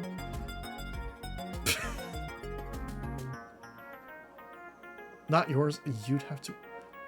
Oh yeah. Your car might have been actually fine. At least, well, maybe, perhaps. The driver of that car is, you know, Native American in a sense, so yes. Can you check Chiaki's pronunciation? Charcuterie board? It's charcuterie board. It's obviously charcuterie board.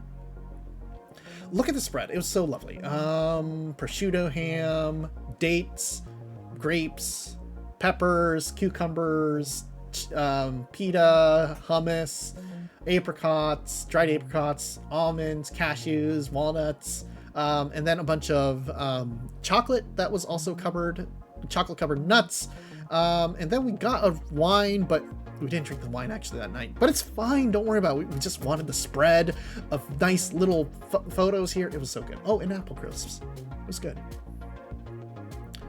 There's nothing wrong with a good it's charcuterie. Charcuterie board. Actually, it's pronounced charcuterie woo. Charcuterie woo. Charcuterie woo. I will. I will. I will. Yeah. Anyway, whatever. We had some. Was it Legon berries? I don't fucking remember. Not Legon berries. Berry jam, olives. Oh man. Meat, cheese, and fresh vegetable fruit things. Delicious. Delicious. That's all it takes. That was dinner for us. Great time. Wonderful time. Had fun. Talk with friends. That's all, all you gotta worry about in life. Not much otherwise to say here, honestly, because it's just like, what else can you say about a charcuterie board or a charcuterie board? Cutie. Okay. And then we did a puzzle. Our friend bought a Pokemon Center puzzle that we did. It was cozy. It's a very warm and cozy puzzle. That is not something you would honestly do in 90-degree heat, but there was air conditioning inside, so it's fine. Also, most of this picture is fucking beige and orange. So, like, putting together half of this fucking puzzle was so fucking much. Got home that, like, you want proof that we're all old now. It's not. You are never too old. You are never too young to enjoy a nice jigsaw puzzle. Instead of drinking, we all just sat around and did a jigsaw puzzle. You know what? That's wholesome, Cherno. That is wholesome. That is fun, good family entertainment. We don't need an orgy to like back in the college days to entertain ourselves. Wooloo. The Wooloo looks like it'd be evil to do. No, you know what was evil? It was the fucking Flareon. The Flareon was fucking evil. The Wooloo probably was also actually pretty evil, actually. Yeah, honestly. I'm not complaining. You're not complaining. You're just saying we're old. We're just saying a good puzzle doesn't make you old. You've always been the one at peace with aging. You're welcome. You're welcoming me and everyone else to it. Okay, sure, fair enough. You're so real for that, Cherno. Anyway, yeah, so we enjoyed ourselves. Put this together. We fell asleep. We got put to bed. We got thrown to bed. They were like, you, Chiaki, go to sleep. And we're like, that's fair. That's fair. We'll go to fucking sleep. Which was fine. And then we wake up and this thing's done. It was good. It was fun. It was good, clean fun.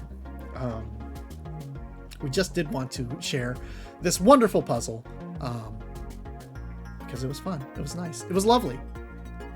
We should do more puzzles. Anyway, here we go. We just want you to know. We took 491 photos while on this trip. 200 of them were from the Morton Botanical Gardens. That should say something about what we're about to embark upon in this portion of this stream. As they should be. Yeah, exactly. Oh, is this the cacti part? This is the cacti part. So the next day, we're like, okay, it's gonna be fucking hot. So we don't want to go later in the day. We're going as soon as this place fucking opens. Because you know what? We don't want to deal with the concept of being outside in a botanical garden at like 1 p.m. in the afternoon. We will die. We can't do that. That would be a terrible thing to do. So we just decided we're going to go to the Morton Botanical Garden as soon as it opens. What is great about this place? Well, it's basically a botanical garden dedicated to well, it's also a garden center. They also have a garden center. They have some doves. There's a lot going on here, honestly. It's like a gift shop. There's so much going on here. But But what we're really, really excited to be here for. What we're really, truly here for.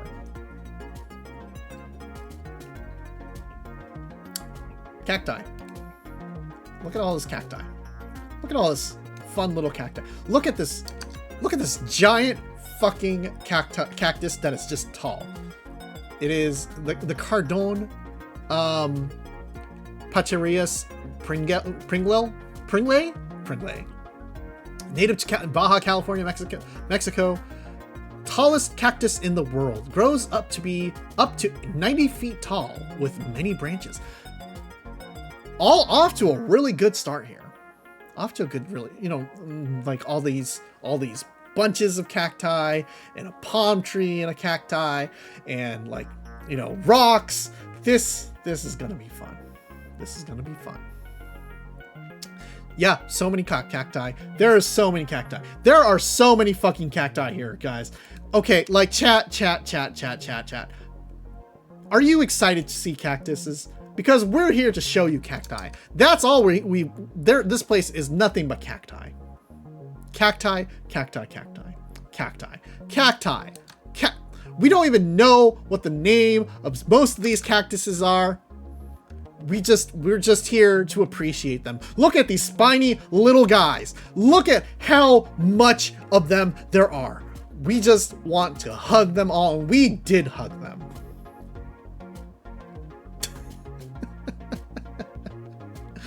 This is when Big Cactus got Chiaki Cacti.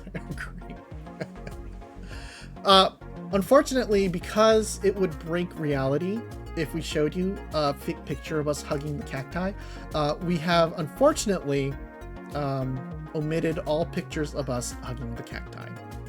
They do exist. You can dig giant cacti. I dig giant cacti. We dig giant cacti. Dig giant cacti. Or we dig giant cacti. Chicks dig giant cacti. Exactly. Everyone without fail should dig cacti. We hug them. There's photographic proof.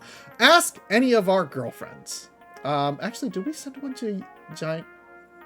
Hold on.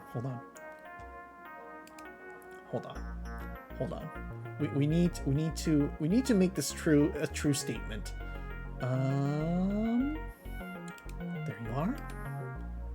And we will. Where's that photo?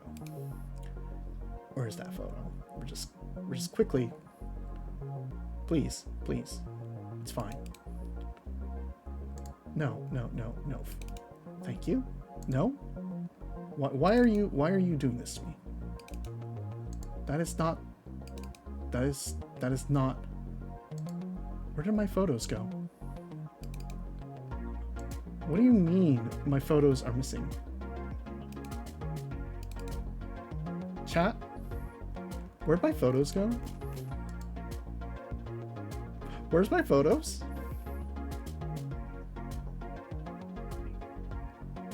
Where did my photos go? Chat?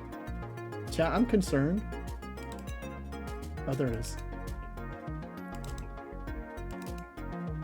Okay. Where's my photo of me hugging a cactus? There's a photo of me hugging a cactus.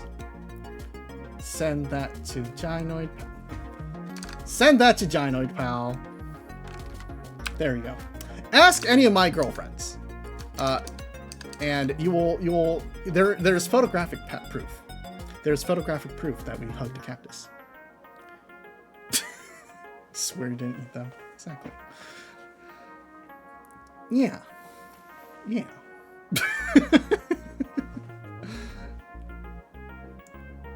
Anyway, more photos of cacti. There are so many photos of cacti here. Cannot believe this took us the longest time, and we're probably blazing through them because like we have really nothing to say about these photos except for the fact, look at these fucking cacti and agave plants and palms and fronds, because we didn't really study any of these cacti. We were just so excited to see cacti, and we want to impart with you the magic and beauty of cacti, and that's all that matters to us. We don't actually understand or know anything about these cacti, aside from the fact that they hurt if you hug them. Like, look at these guys! Look at this! That's so weird! They look so weird. They look so cool.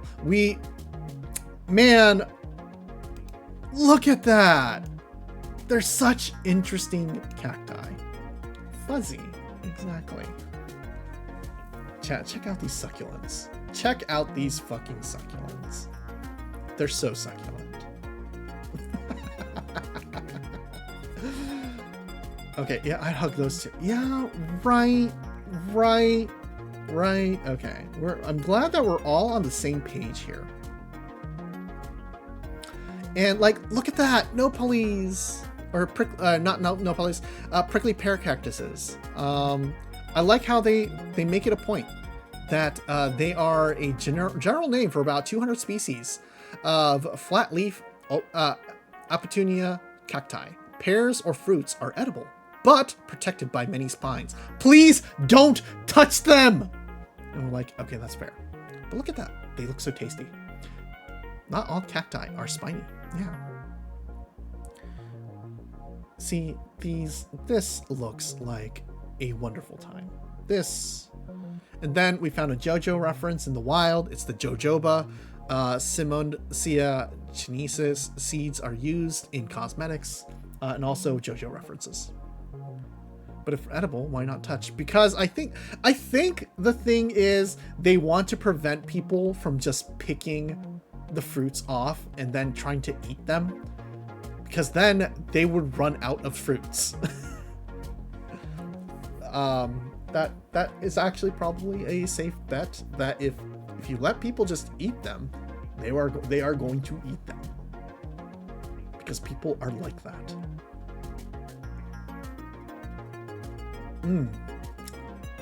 I would like to eat a nopale though. This is the Texas Ranger, Walker Texas Ranger plant.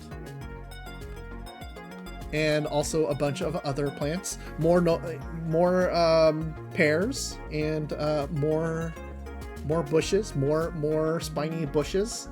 And man, we love cacti. Cacti are so cool. Chuck Norris is looking different. Yeah. He's kind of a Bush fan. Probably more than a Bush fan, really. It's fine. Don't worry about it. Look at that agave. Look at this large tree-like yucca from Mexico. It's just like, this is like a tree. It's a yucca, but it's a tree. And then this little cluster here. Oh man, look at these guys. Chuck Norris of Payday 2 fame? Probably. I think that's what it was. I don't actually pay attention to any of them anymore. I don't actually pay attention to Chuck Norris at all, because he's like so out of my radar. I'm like, well, he's doing what? Okay, I don't give a shit. Oh, woo. But look at this guy. Look at these little guys. Imagine just landing on top of them and dying. Right? That's absolutely spike pit energy right here. And look, the lava flow featuring Mammillaria and agave species native to the volcanic regions of central Mexico. The little barrels, yeah. Look at that. That's so cute. We enjoy all of this. We're just having the time of our life. We're just taking photos. We're just observing cacti. We're hugging cacti. We're dying. We're bleeding. But it's fine. This was a moment of happiness for us.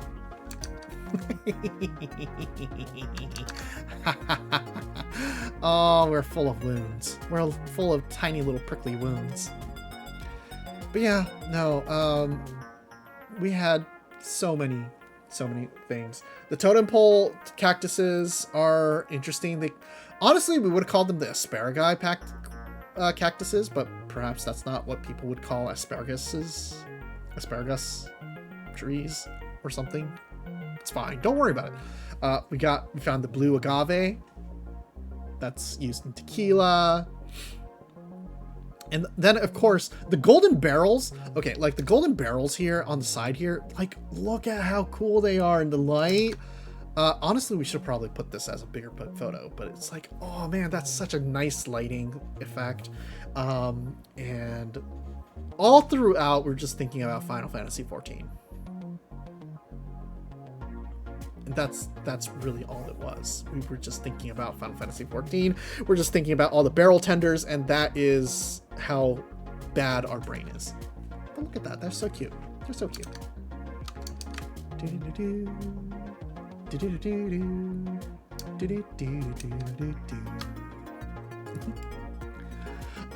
There is a cactarium, an indoor cactarium, where you got to see a bunch of little cactuses in a greenhouse. This was actually air conditioned, so this was the nicest part of the tour, or well, self-guided tour of the Morton Botanical Gardens.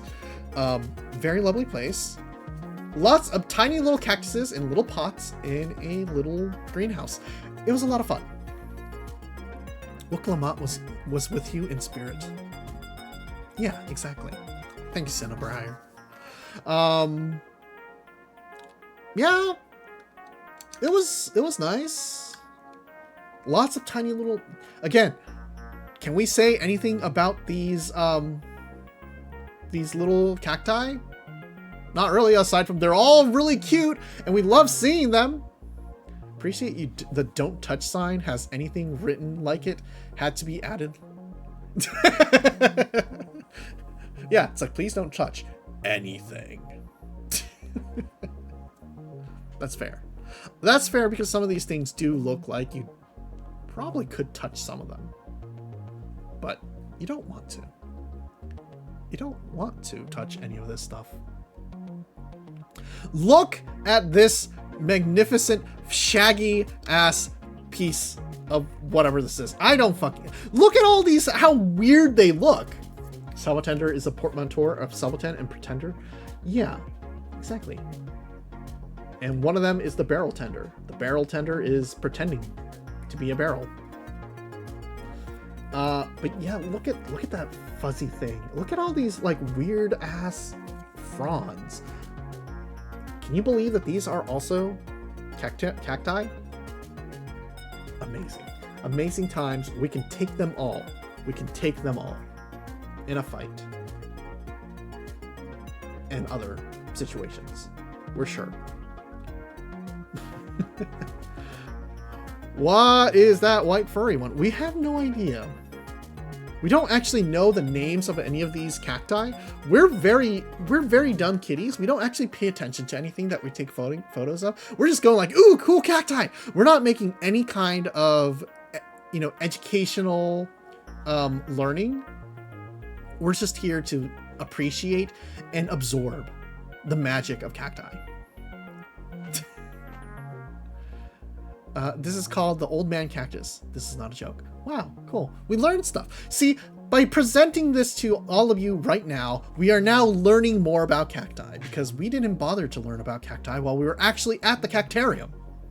Because we're just excited to be here. These are spines, not hair. They do prick. Yes, they do absolutely will hurt you, but also shaggy. Shaggy, shaggy, shaggy.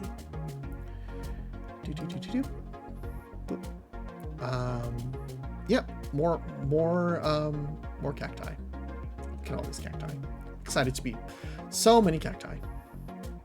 Goals, exactly. Oh yeah. Here's some interesting cacti. More interesting cacti anyway. There is this one here. As we said, we can take all of these cacti in a fight. In a fight. We can take them in a fight. We swear. We're sure. We think. We hope. We're sure. Probably. They did not let us try. They told us not to touch them. If I cosplay as a Salvatender, does that make me a Salvatender tender? Only if you don't believe that you are actually a sub tender. If you believe in yourself, you can become a sub tender. Some of these guys are suggestive. Don't worry about it. Don't worry about it. It's fine. No one would dream or dare think of doing anything with these wonderful cacti.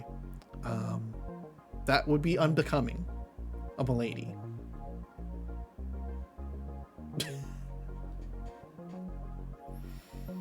We went to the well, we didn't go to the bathroom, but we did stop by in the general vicinity of the bathroom just to see what's up over there. And they have a meditation area. We're just like, okay, that's fair. That's normal. Exactly what you would expect in a house that was converted into a cactarium. But sure. All right, cool. Meditation spot.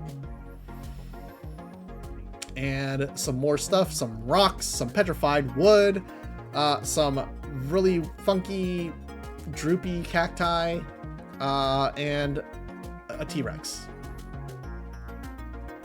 Sure, yeah, more. The latter half of this tour became a little bit more of the sure, why not variety.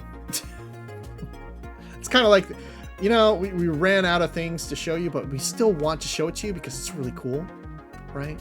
The dino is back. Yeah, the dinosaurs are back. Did he bring burritos? No, unfortunately, this dinosaur did not bring us any burritos. He was just chilling out. He was chilling out and enjoying. And we were just like, all right, whatever. Okay, welcome. We'll be cool. We'll be cool. But there was a fucking turtle. There was a fucking turtle. Huge ass. There were like 2 turtles. They were huge ass turtles. 3 turtles? Were there 3 turtles? I think there may have been 3 turtles. Anyway, turtles, plural. And they were just hanging out. They were so big. They were eating stuff. And yeah, that's really all there is to it. Oh, and then like the wall here, the wall up top here, this wall right here is part of the original Palm Springs spa. When they tore it down, they brought it over here and installed it here because it's a tourist attraction. So they were like, here, let's put a bunch of things. Let's just cobble everything we can here. This is unfair. The turtles can touch stuff, but the cat can't. Exactly. That's so rude. But also the turtles were trapped in an enclosure and only could eat and poop. So honestly, we probably got the better end of the deal because we could go outside and do whatever the fuck we want, including hug the cacti. Just don't tell them that we hugged the cacti. I think they'll get angry.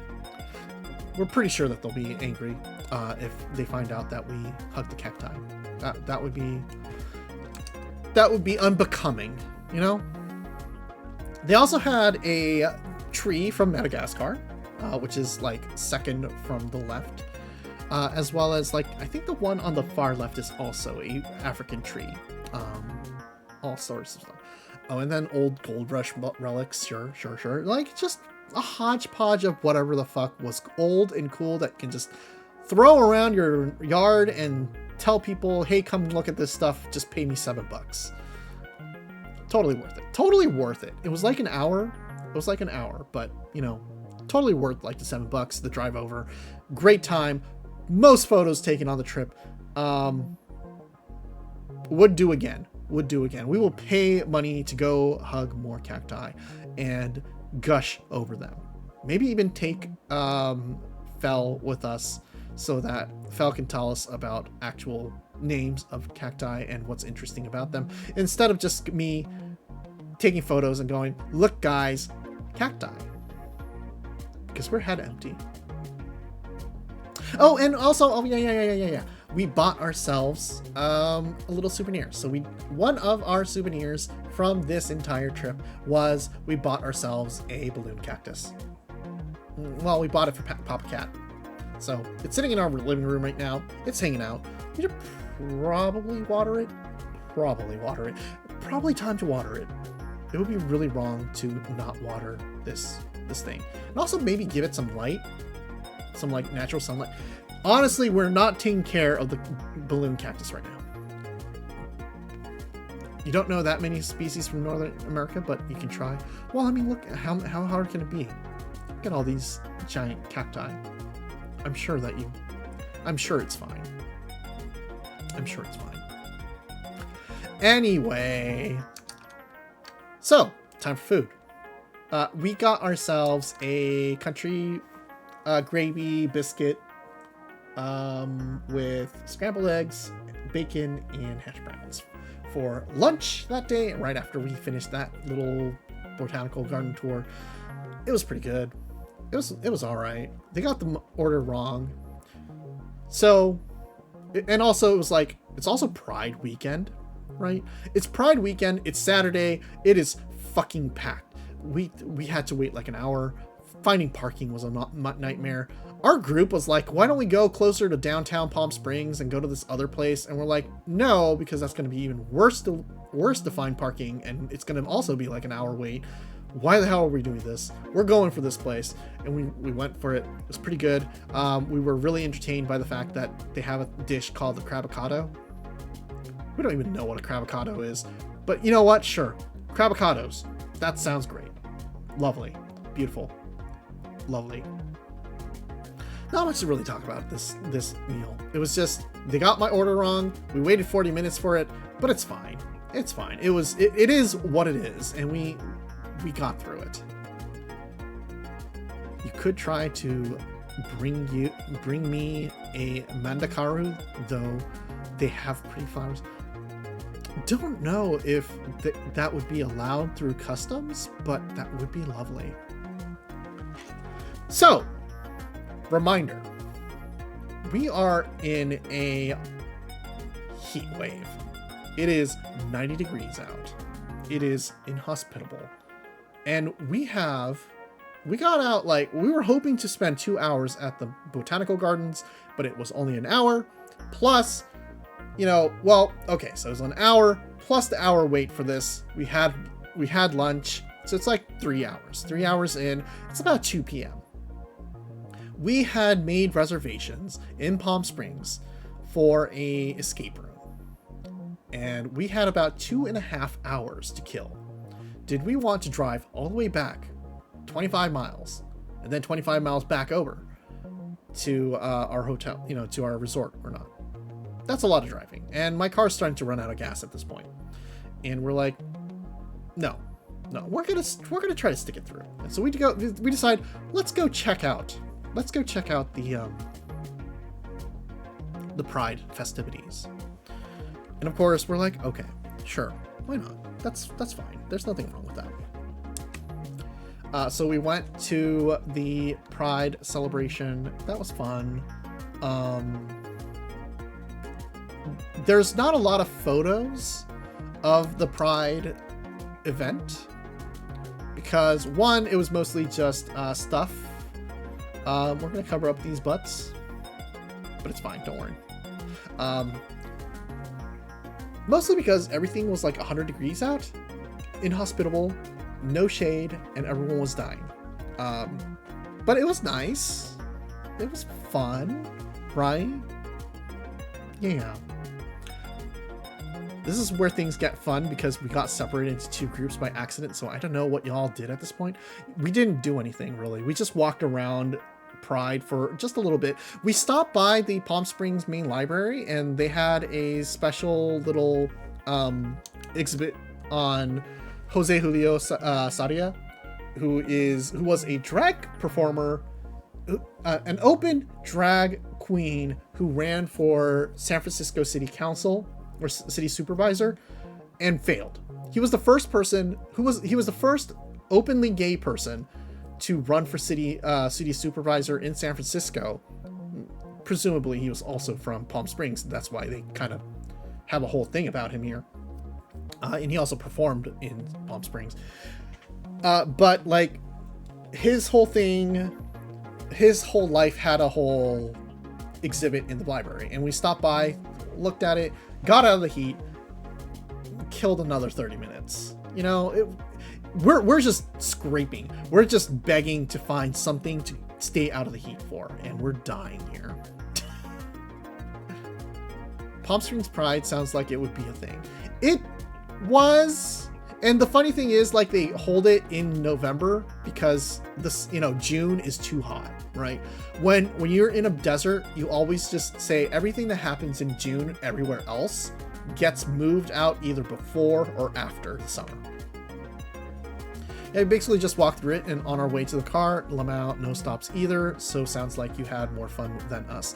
Yeah, well, yeah, you guys were just like, we don't want this, we're goodbye. And we're like, okay, have fun. We stopped for a few booths. The booths weren't that interesting per se.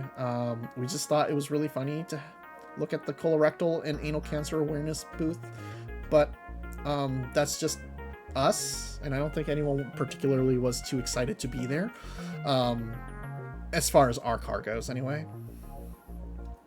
From let's see, what we saw, it was just a lot of tents selling stuff. Also, it was very gay man centric. Yeah, it was also that. It was very much, hey, are you a gay dude who wants to like go to a bathhouse and like maybe fraught? That's cool.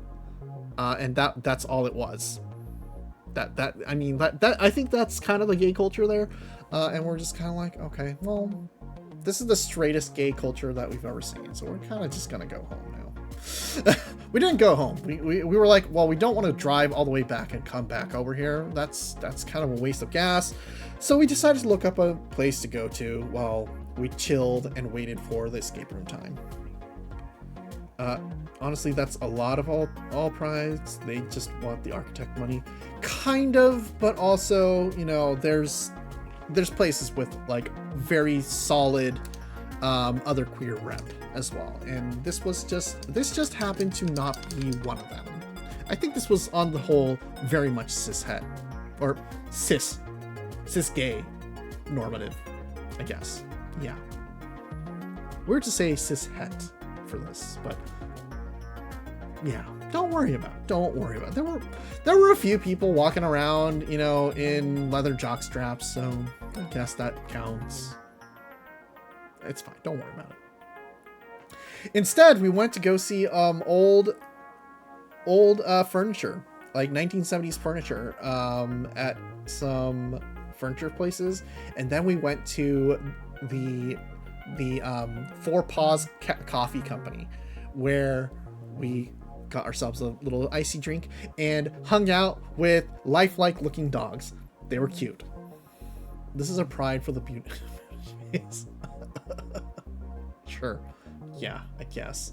Don't worry about it. Well, we saw what we wanted, and we were like, okay, let's go. So we had like 2 hours to kill. And we're like, okay, what are we doing? Actually, maybe it was like more like an hour and a half. In any case, we stretched it out as much as possible. It is 90-something degrees outside. We're dying. So we just go into a cafe, and they close, unfortunately, at like 4. And our meeting is at like 4:30. So we're like, oh, how are we gonna survive? How are we surviving this? And finally, we do our best. We manage. We're fine. Don't worry too much. But it was nice. This was a cute little cafe. It definitely a little highlight. You got to see Anubis, of course. Yeah, exactly. Anubis is fucking stacked. Also, so all of this stuff is right next to the escape room, right? And the funny thing is, the escape room has a traitor Among Us scenario. Except it's like, we need like 7 people, and it's a whole other thing or whatever. So we're just like, we can't do that. So we instead did a scenario about a vampire. And here's the thing. When we did the escape room, it was really fun. The game itself was a lot of fun. The problem with the escape room was that the story was a little lacking. The story, yeah. So when you hear about like, oh, it's like a vampire theme, it's like, okay, so are we trying to escape the vampire? No, you're trying to help the vampire. Oh, okay, that's cool too. We can appreciate like a help the vampire situation. What are we doing? And so they're like, okay, the story is, during the Salem witch trials, you well, the vampire fell in love with the woman, and the woman, and as soon as they were engaged to marry, the guy finds out that the woman had a spell book that was going to force him to fall in love with her. And he's like, oh fuck, I got bewitched by a witch, and now I've been forced to love this random ass witch woman. And so he's like, fuck you, lady, I'm having you burned at the stake. Meanwhile, the witch is like, no, I didn't do that. Shut up. I actually love you. You actually love me. I never used that spell. And he's like, fuck you, lady. I don't care. And so she's like, well, fuck you, and curses him to become a vampire. And then he spends like several hundred years, basically being a vampire who keeps outliving all of his lovers, and he's tortured, and he's sad, and he's dying on the inside. Finally, in modern day, the witch comes back, locks him out of his own coffin, and says, hey, fuck you. Figure out this puzzle, and then maybe you'll have one last shot at becoming a human, or whatever this was, like, free you from this misery, whatever. And I'm like, okay. First of all, why are you just love the baddie? Love the baddie girl, you know? Maybe she did bewitch you. Does that matter? She's hot. She's hot, she's a witch, and she's gonna like take care of you. What's wrong with that? Just love her. God. Why are you so mad about this? And then he's like, oh, now I'm a vampire and I gotta suffer through eternal... It's like, my God, dude. What are you complaining about? You are such a whiny little bitch. Helping the vampire is even better, but, you know, this vampire sucked. A story about a baddie who should have ditched their shitty goth boyfriend. Exactly. A tale as old as time. Yeah, so like the game itself, great. It was a lot of fun. We finished the puzzle. We managed to get the dude, you know, into the coffin. The final reveal was that you know, the witch never used the spell on him, and their love was genuine. But hey, you know what? She's just gonna go sulk and go off and, you know, be alone for the rest of her eternity. Wow, that's kind of sad. That's kind of sad. And also, she's available now. So, like, you know, hot witch lady, can we... Call me, okay? We respect you. You don't even have to bewitch us. But, I mean, immortal life would be pretty cool. You know? And fuck that dude.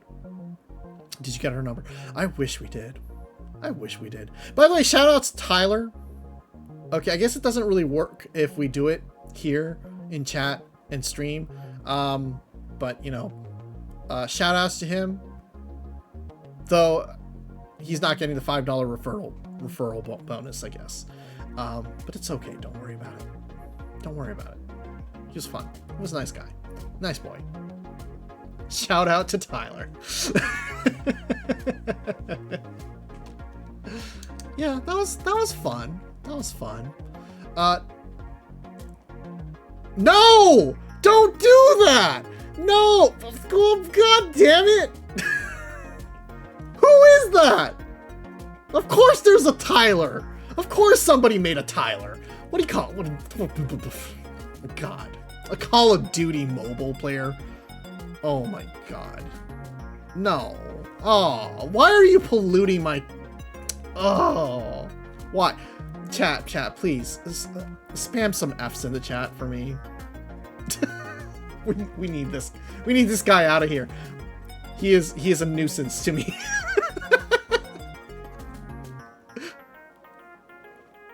Oh. Maybe that's the Tyler though. Don't worry about we're not plugging him for his excellent Call of Duty mobile play. We're talking about his beauty of administering escape room, okay? Don't worry about it.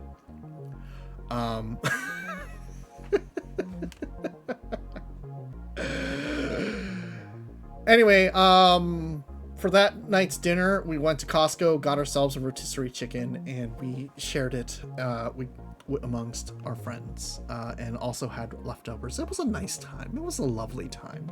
This was a good time. Fun times.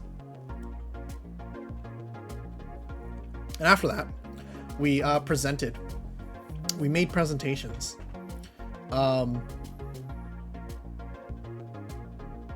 Yeah. Very educational experience. We learned about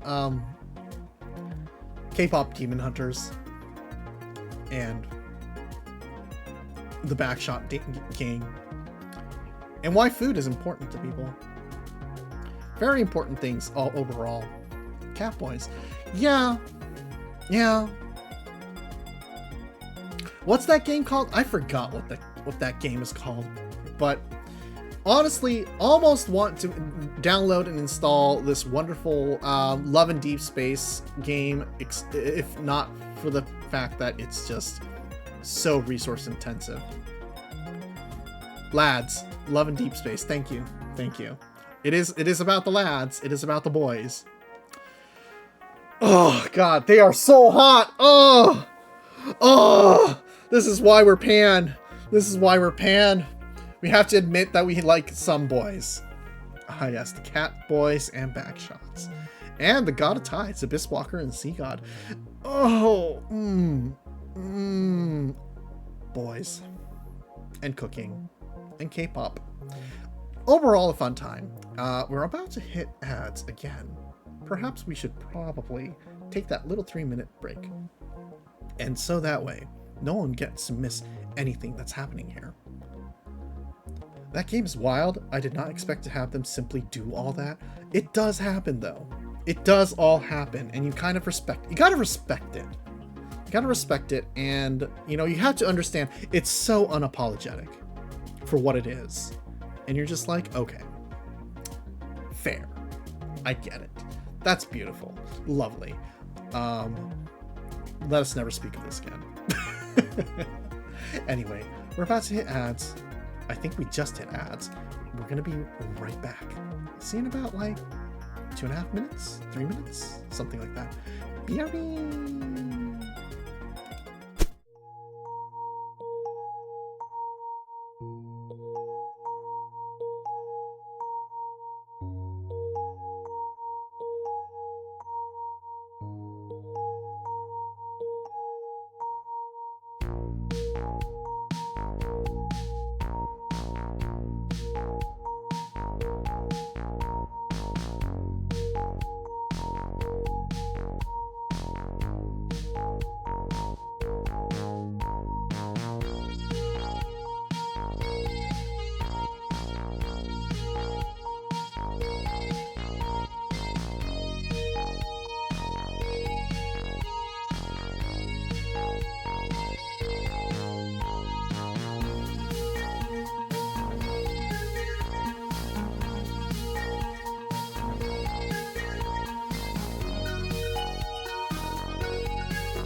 Oh boy, welcome back.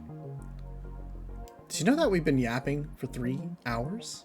3 whole hours of yapping, and we're still not well, actually, we're a little tired, but it's okay. We're almost to the finish line. We're on our final day of the trip. And also, what the hell is going on here? You saved me a quick clip. Alas, did it not save? No, it works. Ha ha ha. We'll figure it out. We'll watch that clip in just a moment. Whatever that may be. Yap, yap, yap. Yap, yap, yap, yap, yap, yap, yap, yap. See, this is why we can succeed as a streamer. We can yap for hours on end without a single thought in our head, and you are all somehow entertained. Also, we're sitting in the dark. We just realized we're sitting in the dark. Let's turn on a light. There we go. We can actually see things around our desk now. So we're not like randomly like, you know, pawing for things. There's more Tylers out there. Yeah. Anyway, dawn of the final day. And so can your camera. Yeah. Well, actually, our camera can see just fine because we are illuminated. We are illuminated by the glow of the computer monitor. And that is enough to have our model work, I guess, or something. We don't need a ring light. So yeah, final day. We went to get some coffee for folks. It was good coffee. It was normal. Getting that monitor tan. Exactly. It's fine. Right. Okay. So the final day, we just kind of chilled and hung out because there was not a lot going on. Right. Like, we wanted to go out to the desert on the final day on Monday, but it was just too hot, and we said no, we are not going out to go see all this stuff. Right. So fast forward a bit, we're going to dinner. We made reservations for Thai Hot, rated one of the best Thai restaurants in India. Honestly, cannot complain about that, right?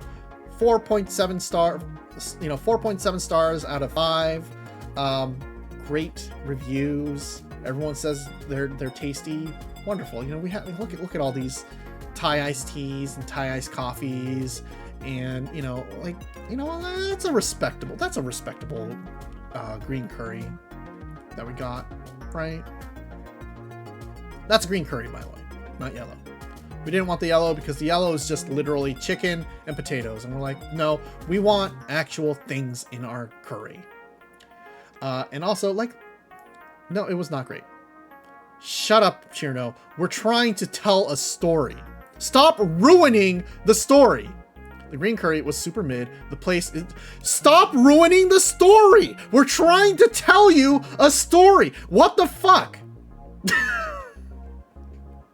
Why are you... Stop asking questions. Stop asking questions. You're in my stream.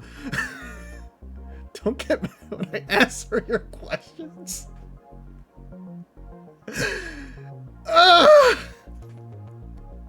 Anyway. I'm being polite. Shut up.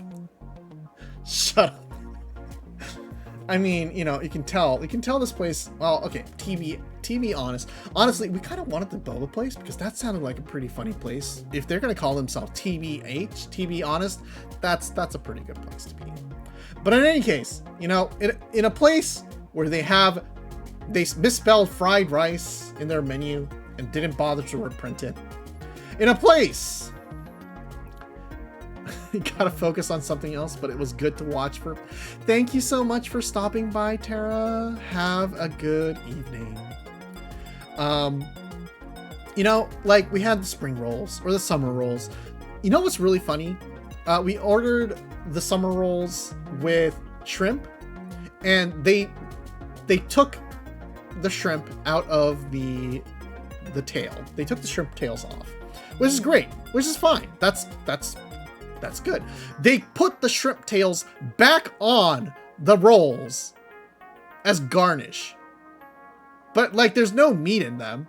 It's just a shell. It did not look appetizing. It looked like a mistake. And they're like, here you go. That's a different, yeah. Exactly. Why? Don't know. I think it was supposed to be garnish. It was supposed to be like them trying to make it fancy. Except it's not fancy at all. And it looks terrible. And you're just kind of sitting at it. It's like, why is this garbage just sitting here? Yeah, no. It wasn't good. It wasn't good at all. You know, our friend was like, hey, what's a good thing to order here? And the waitress is like, yeah, this thing, the seafood medley, the second most expensive thing on the menu. You know what the most expensive thing on the menu was? A tomahawk steak. Why are we at a Thai restaurant and they're like, here's a tomahawk steak. It's $80. Enjoy. Like, why? No, absolutely not. You are, what? How is this? No, absolutely not. What the fuck? So yeah, that was, a friend asked, you can say it. It was me. No. Went on to not order it. Wait, was it you? No. It was Zapple. It was Zapple who, okay, that was you. We thought it was the other person at the table. But yeah, no, fuck that noise. Also, yeah, what should I get? And they suggested that, and I went, okay, and immediately got the green curry instead. Okay, fair enough. You were the one. We got our wires crossed. And also, even funnier was the fact that Chirno is, doxing you, Chirno, right now, the whitest man, in existence. And, when you're at a Thai restaurant, you ask the white man, how spicy, like, can you actually handle the spice? Are you not white enough for this? They did not bother asking him how spicy he wanted the curry. And it was not spicy at all. Same here. Our curry was also, not spicy at all. It was good. It was full of things. It was okay. Was it spicy? No. It was not a spicy curry. It was not spicy at all. This was a complete letdown. What a time. Also when we walked into the restaurant, they were like, they took a good 3 minutes to get us seated. They just kind of looked at us like, people saw us.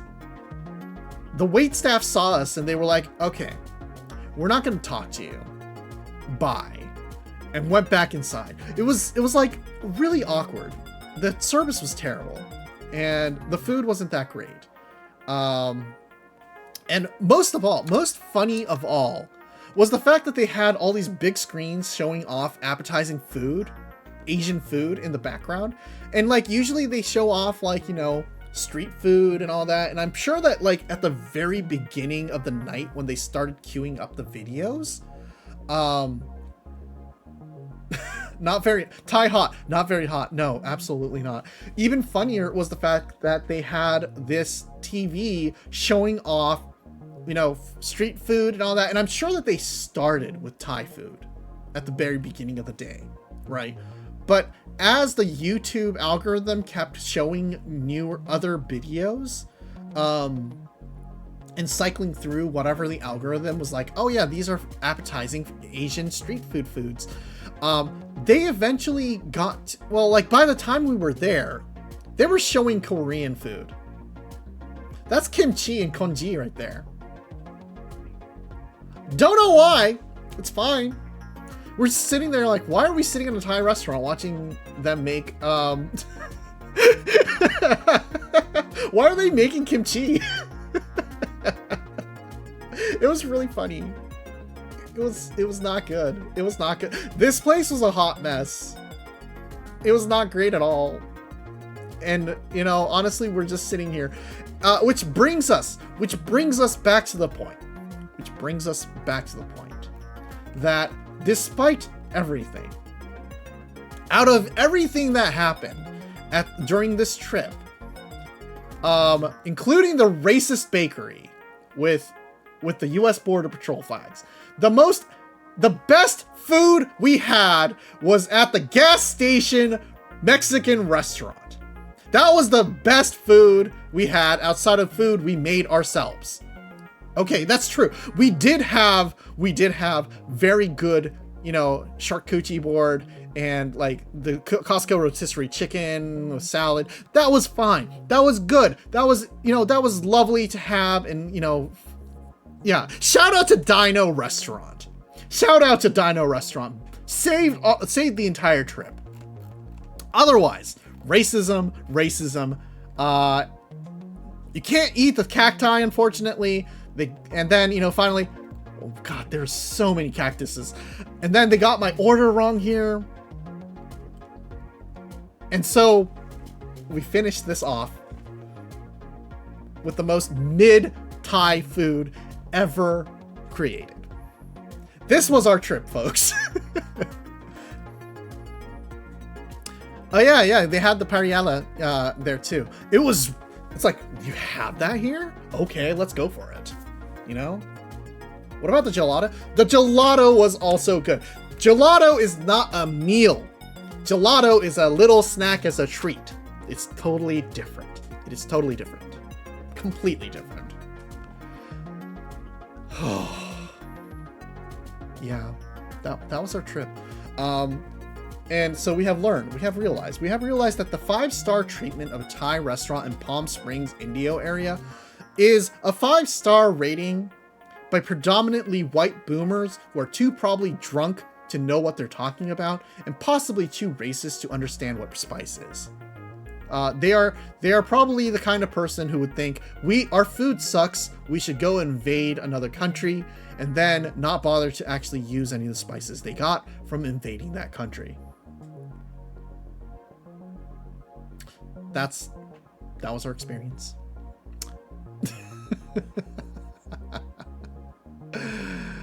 Anyway, so the next morning, we wanted to make our way back home. Worst thing about this is that, like, what's the worst thing? I've not had green curry since because it's been warm again. Oh, that's too bad. You know what? Well, we said we wanted to go to Taqueria. Maybe tonight's a curry night. Who knows? One of these things. Hey, how are we? Thank you for the boat fun. We appreciate it. Thank you, Katana 1988. We appreciate it.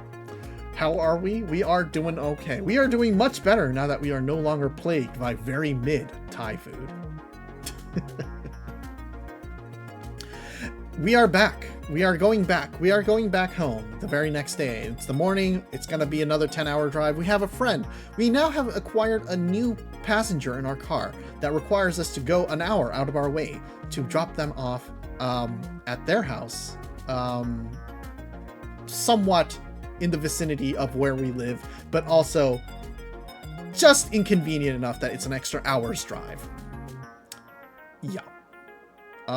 So we head out. And in the morning, we have a quick little breakfast and drive for like 4 or 5 hours. We hit Bakersfield. I thought you were talking about the balloon cactus, not like a person. Oh, no. We literally picked up a person. A balloon cactus would not necessitate a 2-hour detour on our drive. We would have just taken a straight shot back up the 5 and we would have been back home. We would have, avoided most of the traffic actually, because we left at a time when there was no congestion on the streets. But unfortunately, because we had an extra passenger on board, we had to go around. Anyway, we're driving back and we decide to take the 99 instead of the 5 because we need to go up the Central Valley, or we had to hit a Central Valley town or city. That's a city. It's a city. Before we swung back to my home area. And so we stopped in Bakersfield. Anyone from California will tell you, no one should ever have to be subjected to going to Bakersfield. And for the most part, they're correct. There's literally no reason to ever be in Bakersfield. We even messaged our friend who is from Bakersfield.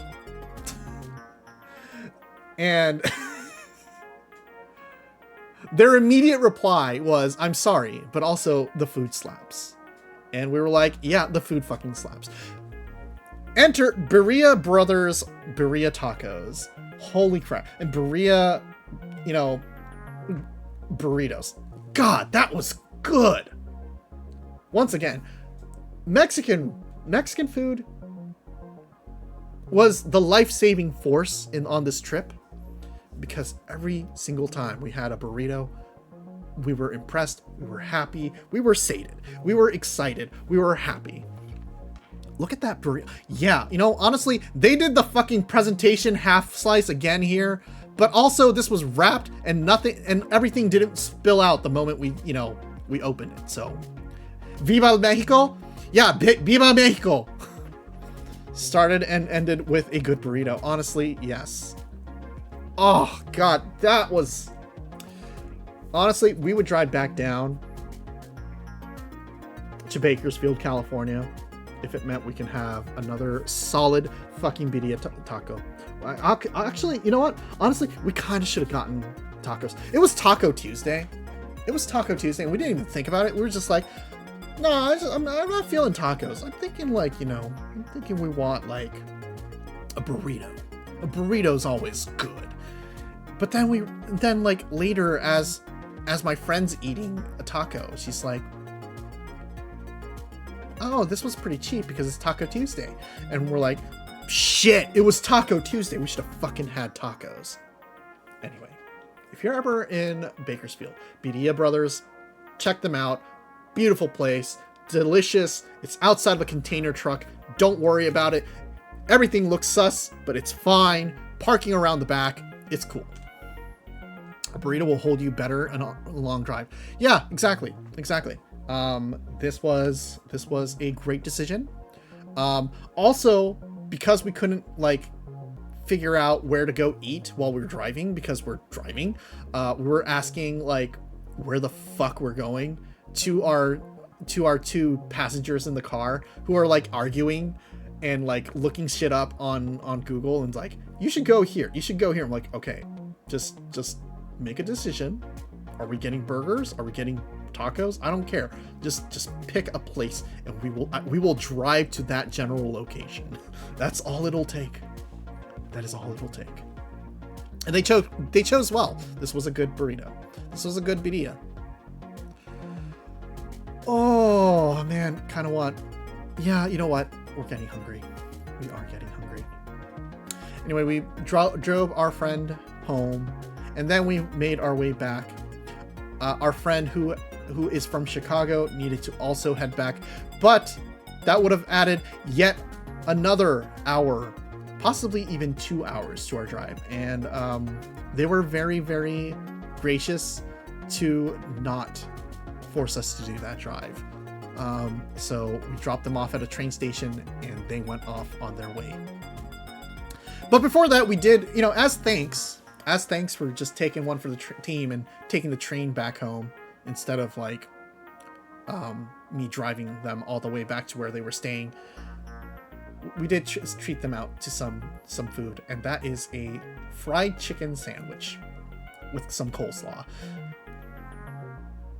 Oh, that was good. That was a good solid sandwich too for dinner.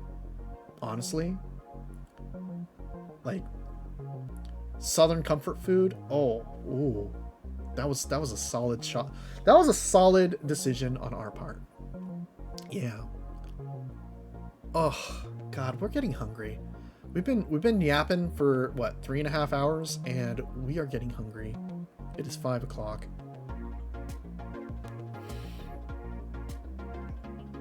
No Thanksgiving leftovers for us tonight. We are absolutely getting ourselves a little something as a treat, probably. It's Taco Friday. Every day is a taco day if you believe in yourself. Yeah. So that was our trip.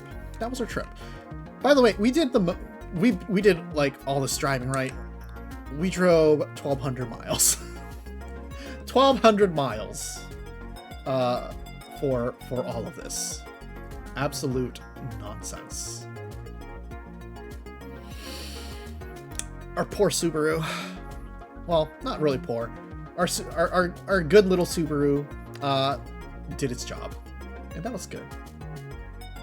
It's fine. 1,200 miles of driving, and we'd do it again. Well, maybe not again. Overall, it was a fun time.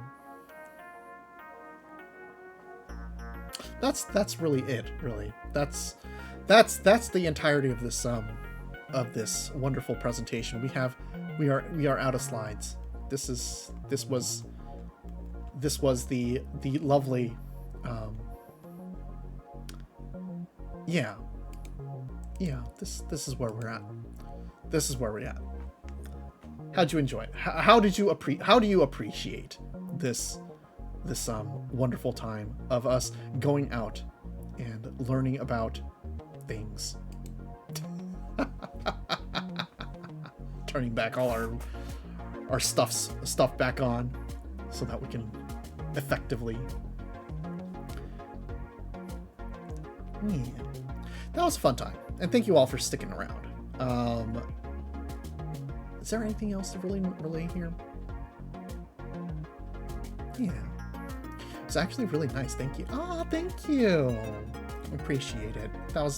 It was a lot of fun to go, and it was a lot of fun to make these slides, and it was a lot of fun talking to you all about all of this. So honestly, all in all, a good time. Fun fact, tomorrow we will be streaming Urban Myth Dissolution Center, which is going to be a game that we were planning to play for months on end, and we are finally getting off our asses to do it. So if you'd like to join in, we'll be starting at 2 p.m. It will also be like about the same amount of streaming, probably. We'll see. We might actually, honestly, we promised we would play Urban Myth Dissolution Center. So we are going to play it. It was supposed to be a Halloween game, but unfortunately we kind of ran into some trouble and we couldn't play it on Halloween. But now that it is time. Gotten through a bit of it. It's good. Yeah, no, we played the demo. We played the demo on stream. It was really fun, and we're looking forward to playing. So it's definitely going to be something that's going to be fun, a little spooky. We're not going to play it otherwise because we hate scary things. So, hang in there with us. We'll be having fun. We'll be having a lot of fun tomorrow. And otherwise, we're going to be busy with a bunch of other things at work. So we're probably not going to have like a regular stream per se. We might stream a little bit here and there, but otherwise it'll be busy throughout the rest of the end of the year until we get off work right around the Christmas holiday. And from there, we will figure shit out. Okie dokie. Thank you so much for joining in with us. We appreciate you all. Woo, woo, woo, woo, woo. Who's online? Yeah. Thanks for the stream. Thank you all. Thank you all. Thank you all. You are all the reason why we do this. So we appreciate it. Who is streaming? There is really nobody. Is anyone here?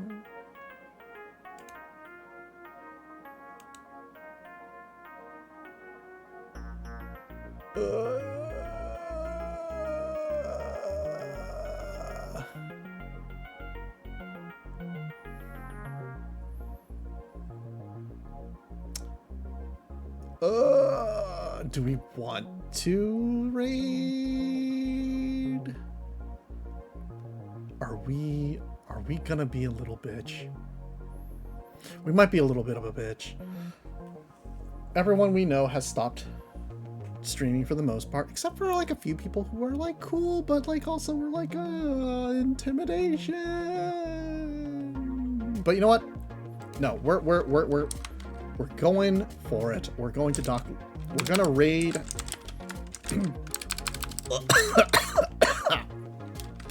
To dock Vivi Leandra. And that will be it. That will be what we would do. Okay, Cacti raid. We're gonna go with Cacti raid. Cacti raid. And we're going to use the hug the cat emoji as our emote, because obviously you gotta hug cacti.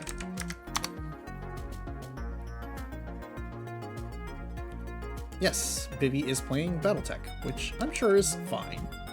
Right? That's fine. And let's see, we're gonna also do a quick if you don't have the subscriber emotes, go ahead and use one of those instead. Alrighty. Have a good evening. We'll see you tomorrow if you decide to show up. Y'all lovely. Take care. And down with capitalism, even though it's Black Friday. Bye. Oh shit, I forgot about this.